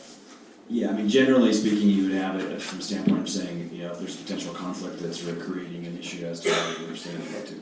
Yeah, generally speaking. So is there, maybe the easiest way to view this is there particular ones that the council member wants to address that there may be an issue with, and then the others that are not, so that if there were some that there wasn't an issue with, then we could put those maybe collectively together? Yeah, I would like for us to take a look at number 1, that's the lot coverage. Because the rest of them are city initiated, if I remember correctly. Is that correct? Lisa? So the goal tonight is to adopt 2 through 10 as a block, and then discuss number 1. 2 through 10 were all city initiated, correct? 2 through 10 were all city initiated, that is correct. Lisa, Okay. Lisa, does amendment 1 have any carryover through 2 through 10? No, Doesn't affect any? no. Thank you. Okay. So, we want to have a discussion on number 1, correct? And then we'll have discussion on 2 through 10, okay?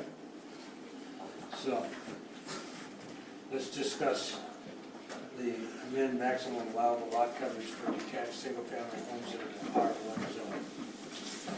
Number 1. Lisa, Yes, sir. can you just set this up again, just briefly? Yeah, if I can, so, right now, we have some regulations related to maximum lot coverage. And when we talk about maximum lot coverage, it's only talking about the building lot coverage. So anything that is like a patio that doesn't rise above 3 feet doesn't count towards the lot coverage. So the request was made by Greenstone to reduce or to increase the maximum lot percentage in the R1 zone to 60% from 40%. Now I would note that in other zones, R2 it's 50%, R3 it's 80%, in the River District it's 80%. So we have this elsewhere.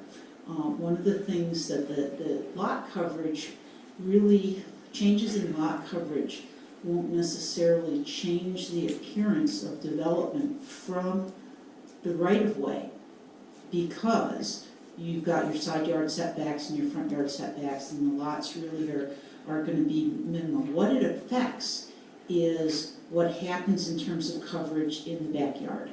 And so, and the challenge that we heard from Greenstone was that for many of these lots, what can happen is if you have a 3-car garage, or if it's a rancher with a 2-car garage even, it eats up most of that lot coverage. So there may be a patio that can't be covered, and later on down the road, the owner may want to cover it, but they don't have available lot coverage to be able to do so. So that's the basis for this. They did also request that an amendment, that if the lot coverage was amended to be 60%, that it would also make sense that you amend the lot coverage in the R2 zone from 50% to 60%, because it makes no sense that in a higher density zone, the lot coverage be lower than in the R1 zone. So that's the request. Is the R2 language included in here? I didn't see it. It actually, No, it it's not. actually is, I believe. I'm sorry, this was done a long time ago, so, yeah, actually, it is not, and it is not because the request, the original request was just for the R1 zone. The Planning Commission did not recommend approval of this, and so they also did not recommend to amend it to include the R2 zone. So if you move forward, you may want to consider that amendment, but, so you've got the whole meal deal, but the Planning Commission did not recommend that amendment. They did not recommend that, the increase. Yes. Sorry if nobody has other questions. I'm not quite sure if this is an appropriate request or not, so if it's not, let me know. I know the chairman of our planning commission is here. It would be appropriate for me to get maybe a summary from you as to why the planning commission did not recommend this change. Again, I'm not sure if that's an appropriate ask or not. Sorry to put you on the spot, though. I know we read the summary, but sometimes it's good to just hear it from somebody else. And Lisa, correct me if I missed something here, but what I gathered from the discussion mostly was, the concern was, if you increase the lot coverage to 60%, that we would get more building mass from the right-of-way or from the street. Is that what you heard too? And my point at the time was, you're bound by the 5-foot setbacks on the side yards, and you're bound by the front yard setback. That's not going to change whether you make it 100% lot. I mean, you can't, but it's not going to change those building setbacks on the front or the sides, so it's really not going to change your curb appeal. Like Lisa said, what it does change though is the use of the depth of the lot. But we still have a minimum setback from the back as well, correct? Correct. Yes, we do still have a minimum setback from the back, but that, and that would not change. So if you couldn't achieve the maximum lot coverage, and still meet your setbacks, the setbacks trump the lot coverage, if that makes sense. I appreciate the feedback, Phil. I hesitate to go against the planning commission, if I get the input, I appreciate it. Bob? Yes, I have a couple of comments. Back where I come from, back in Ohio, everything was pretty simple. We had a building code and a zoning code. And any variances from each of those was submitted to the planning commission for their review and recommendation to council for the granting of a variance. And so it was really pretty simple. Individual property owners had extenuating circumstances where they needed a variance from a strict enforcement of the zoning code or the building code, one of those two. And those things happen. We have a community that evolves over a long period of time. And in that case, the community was settled in 1795. So there were a lot of changes from then until the 70s when I was on the planning commission. Unfortunately, the Growth Management Act and the City of Liberty Lake Development Code does not provide for individual variances. So the alternative is that we are granting a variance for the total R1 zone for the city. And to me, that just seems, excessive. And the recommendation of the Planning Commission is to not approve this. And regardless of what the setbacks are, it's still going to increase the density. Okay? And it's still going to help the developer be more profitable. And that's what we're not here for. We're not here to make money for the developer. We're here to protect the integrity of our building and development code. So therefore, I'm going to be voting against this amendment. Thank you. Further discussion? Yeah. I'm going to speak in favor of the amendment. I find compelling the effect of extending the ability to use the property, I'd say, in what is reasonable and appropriate ways. I want to be responsive to the businesses in our community in the use of presenting to the market the product which the market finds of use. I believe that this 40% creates an undue and unnecessary burden and the ability to present to the market what is needed. I believe that the resulting product, I'll call it, as housing is not specifically very different from what we have already presented in the community. And I support the definition to 60%. Mike? I also would like to make a comment in favor of this. I certainly have to agree with what Bob is saying, that we're not, I am not here for the advantage of the contractor. I really am not. I'm here for the benefit of the citizens. What I'm looking at is that if this enhances the citizens' livability and the square footage of their home, it also enhances the tax code to the benefit of the city, which in turn goes back to the benefit of the citizen. So with that in mind, I don't see that this is that much of a big advantage to the contractor. What I do see, and I was able to attend practically every one of the meetings that you were talking about this, and initially I have to say when it first came up and I thought about it, I was not in favor of it. But I must admit, being able to attend the Planning Commission, listen to the arguments both ways, I was absolutely convinced that the setbacks will still make it proper within the city. It's not going to be, not that we're going to have a mansion on one and not on another. So I'm very comfortable with what the recommendation is, but I'm not voting along with the recommendation, and I'm voting in favor of this. Lisa, I have a question, and this goes to the average lot size here, and I'm just doing some basic calculations, and then setbacks and so forth, because your lot size here in Spokane is about 6,000 square feet.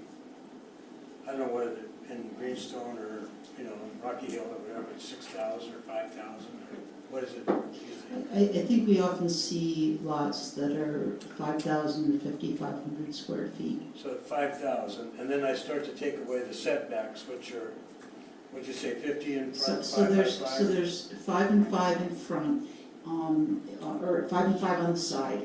It depends upon whether you have a porch or not. A front porch, there's some different exceptions, but it's 10 to 15 feet depending upon. But the rear yard setback is 15 feet. So 15. So my calculations, when I looked at about 6,000 with that, and I used 20-foot setbacks, so it was about 3,000 square foot for a house footprint. And then when you small down the lot size to 5,000, let's say, right, and then you take care of that, you're probably looking at about 2,200, 2,300 square feet, 2,400 square foot house, which is, if that's taking up the total square footage at 60%, or with the setbacks. Yeah, we actually did some back of the napkin calculations based upon some standard lot sizes, and given a standard lot, it's going to be challenging for them actually to get up to 60%, but again, there's irregular lots, and there's also some variable regulations related to whether it's front loaded or rear loaded, whether you have a front porch in the front yard or not, and those things, so those things come into play. So this creates, the 60% gives a little flexibility in there. All I'm trying to get to is, I look at our house, right, it's Right. about 2,400 square foot footprint. And I'm sitting there saying, well, that would be almost the maximum size on the average lot. And, we barely get around to that. So, I think it's due diligence to look at this as like to Mike's point, to maximize the utilization of the piece of real estate for the homeowner. Even though he has maybe a small lot, he wants to do something extra, or going in to have, for a family of 5 or 6 or 7 people, I'm not sure. Well, no, and I think it's a good point. I think that with the aging of our population, one of the things that we really see is a tendency to go more towards the rancher. The ranchers kind of fell into disfavor for a while, but now as we get older, we don't want stairs so that we can age in place. But the reality is that takes up more land space, and if you still want a 2 or 3 car garage, you start pushing the envelope on that maximum lot coverage. And I definitely have heard that in the market, just talking to people, even my neighbors. We have these houses with 2 levels or more. We're all sitting there saying we want to just get to 1 level. Further discussion? Yes, I just wanted to take the opportunity to lend some explanation to my reasoning. I am making this an official statement that I am neither endorsing nor not endorsing this amendment. The reason I am abstaining from it is because in the year 2019, my wife and I were blessed to be able to have a new home built. And during the process, we faced this exact problem, whatever you want to call it, and other plans had to be made in the middle of the stream, okay? So, good, bad, or indifferent, it all worked out, and we're very happy. However, that's one reason that I'm not getting involved, even though contractors and salespeople at the time were willing and wanted to come to the city and ask them for variance, okay? And even at that point, I asked them not to go to the city on my behalf and seek any special ordinance or variation or whatever to that particular lot. So just wanted you to know exactly why. Not hard feelings about any of it, and I'm not indicating one way or the other which way I personally would vote. Thank you. Further discussion, Gene? I know a lot of this is revolved around the ability to do rancher style. We heard that from the developers. I know it's becoming more popular again. I know my wife hates stairs. She would love to have a rancher style. My biggest concern is the setbacks. And for me, as long as those setbacks aren't being impeded upon, I don't have an issue with this. One other question. This was specifically R1 zone, but we, in the discussion, talked about R2. Is that something, if it's comfortable to deal with that now, or should that be another subject? If it's the same end result. So my recommendation to you would be to vote on the original one to begin with, decide where you want to go with that. And should you wish to approve that, you could then contemplate an amendment to include R2. And because that was part of the Planning Commission hearing and discussion, it absolutely is something that you could do as part of this ordinance. It would not have to be remanded back to Planning Commission, yes. Okay. So the answer to Mike's question, are you trying to get the answer to your Well, question? I think you're going to hit it. If not, I'll be sure to say something. Well, I wouldn't want the cat to hold your tongue, I'm telling you right now. So why don't I let you go first? What I was going to say, that if that's the case, if we approve it now, it's going to save time of going back to the Planning Commission to go through everything they've already gone through for an R2. Would that save time? Potentially, yes. Again, it would be your option if you think it's valid to deal with the amendment to R2 as well at the same time. I personally, I think, I do. I don't think we should be bypassing the planning commission and their authority.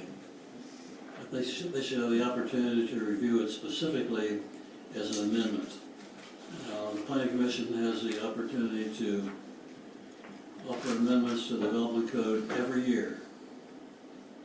And they can also be initiated by residents, by members of the planning commission, by citizens, city council members, or the city council. If there are plenty of opportunities to do this, I don't see any reason to expedite that and bypass the planning commission. Otherwise, you might as well just get rid of them. We're not going to pay attention to their recommendations, and we're going to go around them, and it doesn't make any sense to do that. Bob, I wholeheartedly appreciate your comments. Maybe I was misled to think that it's my impression they've already discussed this in R2. If they have not, then sure, bring it back. They did indeed discuss the R2 amendment as well. It was presented as a potential amendment, and the actual staff report addressed that because it was proposed as an amendment by Greenstone. And so we did address it in the staff report, and they did have that option before them at the Planning Commission hearing. And they chose not to pursue it, obviously. That's correct. It was a split vote, and I think it was a 5-2 vote. Bill, do you remember? Is that correct? It was a 5-2 vote. For me, whatever the council is comfortable with.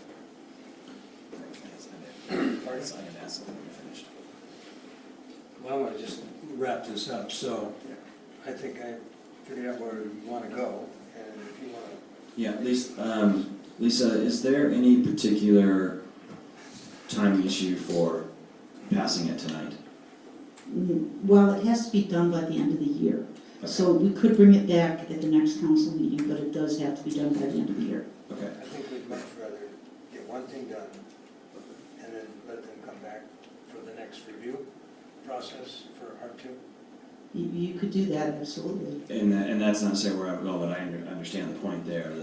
The other question is Odin, do you feel that the circumstances that you were involved in would create an issue for you not to be fair in voting on this tonight? Yes. It would not? Or it would, okay. So the concern that I have is in relation to Hugh not being here and Odin abstaining relative to the passage of the ordinance given the council members' discussion and Hugh not being here relative to a passage of an ordinance. Now, we can certainly move forward with it, but to the extent of making sure that there's concurrence. So I just throw that out there for consideration relative to that issue. I'm sorry. A vote's a vote. Correct. I personally don't, I mean, people are gonna miss meetings, we're never guaranteed to have 7, so I don't see the need to move it for that reason. Fair enough. I just wanted to let everyone be aware. So, what we want to adopt right now is this amendment to the code. Is that correct, Lisa? That's what you want to vote on. I'm not going So we want to vote on, right? So, no, I'm saying we want to vote on this one first, right? And then we can put the other. And then you could decide whether or not you wanted to make a further amendment. Okay, so this, any other discussion, not hearing any, we're going to take a vote on this number 1 amendment to the code. All in favor, raise your right hand. I've got 1, 2, 3, 4. So Mike, Chris, Shane, and Dan. Opposed, I've got Bob. Abstentions, I've got Odie. You got that? It's adopted. Now, Lisa, not to put you back on the spot again, but we want to adopt 2 through 10, is that correct? As a group? As a group, so you may want to, I don't know whether or not you want to deal with the amendment to R2. You could make an amendment to it, and I'm seeing shaking heads. And yes, then you want to vote on amendments 2 through 10. 2 through 10, okay. Nobody has any questions about 2 through 10? Odie, you good to go for 2 through 10? If our council understands the preliminary reasons why and sees that it would be in order for me to vote on items 2 through 10, I'd be happy to. Yeah, I'd say that's an issue. Okay. Further discussion on these 2 through 10? Not hearing any, seeing any. All in favor, raise your right hand. I count 6 out of 6, it's adopted. Then it goes to the ordinance, correct? So the ordinance is before us. And do we have a motion on the ordinance? We had an original Yes. motion on ordinance, but we didn't have a motion on the amendment 1 or 2. So I don't know if we need a second. We did. We did not, I'm sorry. We had a motion and a second on the original adoption for the ordinance, but since further discussion, we haven't had any motions to change for the amendment 1 and then 2 through 8.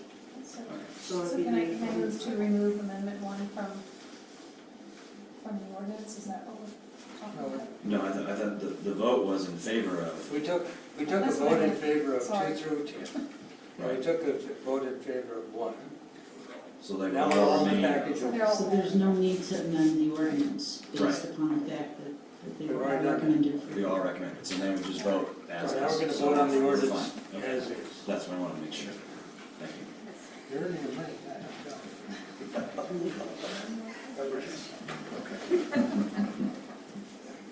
Okay, so, I know, I got it. Yeah, we will for it. Without further discussion, now we're at citizen comments on this ordinance.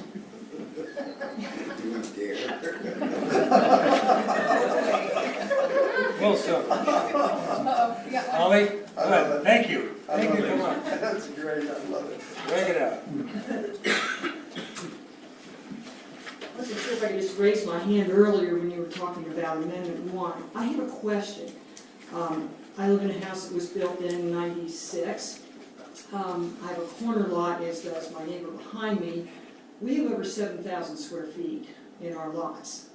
Will this amendment mean that somebody could come in, tear down mine or Greg's house and build a much bigger house on this lot? Because right now, my footprint is 1,350 square feet on that 7,000 square foot lot. So I was just curious, does this mean, in our neighborhood, which mostly has, I think the non-corner lots are a little over 6,000 square feet, does this mean people can come in and change what our neighborhood looks like? Well, it depends on what part of town. So, yes, that's my question, I I don't know was just curious. Given the coverage that you have on your lot today, that could happen anyhow, given the coverage that you have today. More likely would probably be that there might be some additions, et cetera, but yes, the answer is yes. Somebody could come in and tear down your house and build a bedroom. Or I could. Without modifying those But not setbacks. more than, but not, without modifying, you have to meet the setbacks, Right. and there is a 15-foot setback on a flanking street. And you could not exceed 60%, so if your lot is, I'm not gonna do the math, it's way too late. 3,600. 4,200 square feet. 4,200 square. Oh, you got a bigger house. All right. Any other further discussion, Phil? Just one comment, don't forget, the 60% coverage includes any covered part of the structure, front porch, back patio, third car garage, so it's not just square footage, living square footage, it's the total package. All right, any other public comment? Not hearing any, all in favor of ordinance 262, right? Raise your right hand. 1, 2, I'm gonna count 5. It's voted for Dan, Jane, Chris, and Mike. Opposed? I got Bob, so 1 opposed, and it's adopted. So, we're at ordinance number 263 then. City of Liberty Lake, Spokane County, Washington, ordinance number 263. An ordinance of the City of Liberty Lake, Washington, levying the regular property taxes for the City of Liberty Lake, Washington, in Spokane County for the year commencing January 1, 2020, to provide revenue for the provision of city services as set forth in the city budget. RJ. Just briefly, just a few slides, just some additional information about the 1% property tax. What it represents in the 2020 budget is, someone advanced me one minute. A little over $25,000. The way the budget is laid out, there's a graph that shows how the budget, the property tax is spent going towards library and police services. That is just conceptual. That goes for all revenues that we generate goes to support all operations of the city. A home value of about $300,000 could actually decrease based on this year's assessed valuation. We're seeing about a 10% increase overall when we look at the city. If the increase is more than that, so I would encourage property tax owners to look at your statement when you look at your assessed valuation, where it goes from and how much it goes up. Make sure the county doesn't make a mistake, because if your assessed valuation goes up by 50%, you're going to have a higher portion of the property tax bill. But in most circumstances, you would see a reduction based on the growth of the AV, even with the 1%. This slide represents currently where we stand. I don't know the information on the other taxing jurisdictions yet for 2020, but as it stands for this year, we are $1.54 per thousand. When you look at the other jurisdictions around us, they are higher than that. Valley's probably closer to $1.73. The projected right now is about $1.51 per thousand for 2020. I won't know that number for sure for a few more weeks. Overall, down at the bottom line, we look at all the taxing jurisdictions together. Liberty Lake is still under what most of them are, except for Airway Heights. Airway Heights has a unique thing with they provide their own fire services within the city, so they're paying for their fire services out of that subtotal above. But also they have a unique contract with, I believe, the casino out there when it comes for fire protection services as well. This slide goes back to 2009, showing where the assessed valuation growth is at. So this is total valuation of all property within Liberty Lake. So this shows the council actions for those years.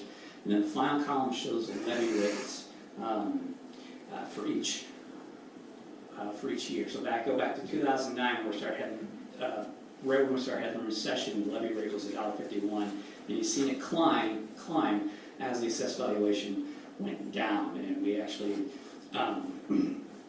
with Ironic 2020, we're looking to be about that same level on there again. So, but in that time, you've seen almost $700 million worth of growth in that city for the assessed valuation. That's all the property being developed, so, yes. I'd like to make kind of two recommendations if I can. This slide and the last slide, for educational purposes for the citizens, would be very valuable to have on our city website. Okay. And I would hope that the splash would be able to explain this as good as possible. Because oftentimes when they hear about a 1% increase, they're assuming that they're paying more. And it's going to be important that they realize it's still going down, but we're getting that 1% for value to support law enforcement and the library. Correct. I think it's really important to point out, if you look at the history of this and, property tax math, like Shane's saying, it can be difficult at first, and the county actually has a great presentation on this, and I know I've shared it on social media a couple times. But if you look at the details on this, there's 4 years there where the council didn't take any action. There was no increase, but the levy rate went up. And then you get later on, and there were 4 years where the council did a 1% increase, but the levy rate went down. So it can be complicated for some people if you don't get into the details, but just reiterating what Shane's saying, just because there's a 1% increase in the overall amount does not necessarily mean that you're paying more. It's as we keep growing, we're spreading this out over more homes, which is really the key. Once we stop growing, that's not going to, we'll be in a different. You want to see your pie get bigger. Yeah. Right. And you still get a good portion of it. This slide here, I'm sorry. I just have a question, is it possible for us to make a specific allocation of the property tax to public safety? You can do whatever you want, Bob, but not tonight. Yeah, well, I know I've brought I can't that do it up. by myself. Well, I know I've brought that up in the past, and I'd like to see us have some discussions on that next year. I know it's too late for this budget year, but we'd say public safety is our #1 priority. And we're not putting our money where our mouth is really when it comes to this. I would love, and I may be the only one in 2020 who thinks this, but I still think we need to talk about putting a separate fund together for the police department, make sure it is fully funded, because we are expecting probably in the next few years probably some downturn. I would like, and the property tax doesn't cover the library and all of the police expenses. I'd like to see us put together something to allow us to fully fund the police using the sales tax dollars and then moving something from the general fund, so we always know that they are #1, and we're proving it by putting some special considerations together for them. But again, we can start looking at that in 2020. Very well stated. All right. This slide here is talk about the banking capacity. So when a city does not elect to increase its property tax, it can bank that capacity for future year use. The one thing it does do when you bank, you don't reestablish yourself that revenue. You start at the same threshold you start at the beginning, you get 0%. You don't go up that 19,000. You can't reclaim that step again. So, but what it does show is over the years, the bank capacity, we increased it to about 2016, which is the year that we start, or 2015, sorry, where we start doing the 1% that we banked. What's happened, why you see that banking capacity go down, is has the same issue, or not the same, the bank capacity has found the same result as our assessed valuation. As our assessed valuation has increased more and more, that banking capacity's value actually has dropped down. So that's affected. That's the bank capacity you have. And what that basically means, if you want to achieve a certain level without a vote, you can go up to $95,824. So this is what that slide is pointing out. And this slide here, I just want to show, this is in the 2020 budget. Just relation where our sales tax is about 37% of our operational budget, whereas property tax is about 29%. 25%. What we talked about earlier in the workshop is the sales tax is dependent on auto and RV sales. It is dependent on the construction. In an economic downturn, that could see this number dropping down to anywhere from $2.4 to $2 million. And that's what's important for the sales tax to stay on a steady pace. So. I'm sorry, in what time frame? Did you say a time frame? You see that dropping? No, I didn't say it's time for, I say I could in a downturn, If like we had about 10 years ago, it could drop I had, down to somewhere I 2 to swear to 2. God, I had a temporary stroke. When you said it, I thought, what? Potentially. Yeah. He doesn't have the crystal ball. Right now, everything's pointing at, that the economy will stay strong for 2020, or at least clicking down. All right, so that's Okay. all. That's it, RJ? That's it. Any other discussion? And we have motion. 263, Mike? I've got one before we move. Oh, and actually, my comment can come after introduction of upcoming agenda. We're still on the ordinance. On the ordinance, Sorry. 263. So I move ordinance number 263. Second. Moved and seconded, further discussion. Not hearing any, all in favor of, citizen comment? One last chance at the afternoon. No comments on 263, setting of the property tax, for, against, or abstaining? Without that said, 263, all in favor, raise your right hand. I count 6 out of 6, it's adopted. Upcoming items. Okay, so bring your sleeping bags to December 3rd. So some of this is tentative. At 6 o'clock, we have a presentation regarding the efficiency of irrigation and landscaping design guidelines that the Water and Sewer District is putting on. We have a presentation by Waste Management. They're going to be donating to some local nonprofits. This is an annual thing, so we'll be doing that. We're looking at a renewal of an annual support agreement with Bias, which is our software financial system. We have a tentative agreement with Design Services for Henry Road. I don't suspect we're going to be ready because I don't think the WashDOT contract's going to be ready yet. We have a tentative agreement for the mayor to execute a consultant agreement for the Henry Road overpass engineering. Boy, I'm repeating myself there. Looks like we have that there twice. A public hearing on the capital facilities plan. We have a resolution related to public improvements and public improvement costs. Boy, RJ 12 dash, is RJ still in here? I'm not familiar with a resolution 12-1648. Oh, the lift, thank you. So we'll be giving an update on the lift. A resolution of intent of House Bill 1406, so this has to do with social service funding. A resolution adopting the fees for our building department, our engineering, and et cetera. We have a tentative agreement for Trutina 3rd Edition, final plat. We have a first read ordinance on the capital facilities plan. And then we have a first read ordinance on the Liberty Lakes 2020 budget. Mike? Question on the first two, we're going to have presentations. We have individuals that give us presentations, and it's very advantageous to hear those. But because there's so much on the agenda, can we ask these individuals approximately how much time they feel they're going to need? And then hopefully stick to that? Absolutely.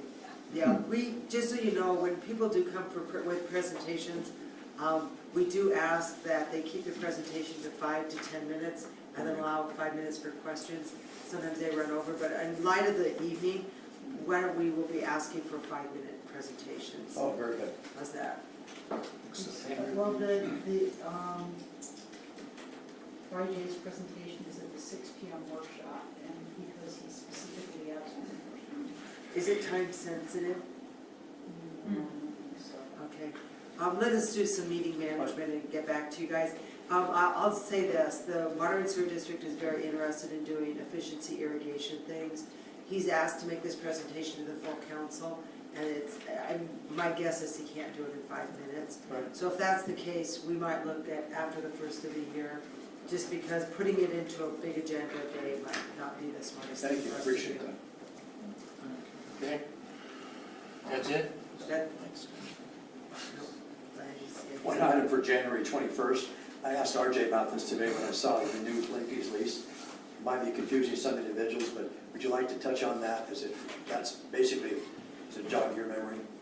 Yeah, so it's more, one is it's a reminder that their lease is coming up and it's due at the end of March. So we want to get sooner than later, we don't know what kind of changes are coming down the way with the consultants and agreements. So it's really just a placeholder to remind that we want to address it. And do we just keep going 6 months? I want to talk to Chewy and talk to him how things are going with him as well. Do it month to month. So probably should visiting to bring options. So. Okay. There's one other item. Yesterday, I was able to attend the Parks and Art, and Mayor Pro Tem Richter was there, and they presented this Liberty Lake artwork map. I think it's absolutely outstanding. And I believe they mentioned, Jen, this is going to be on the website.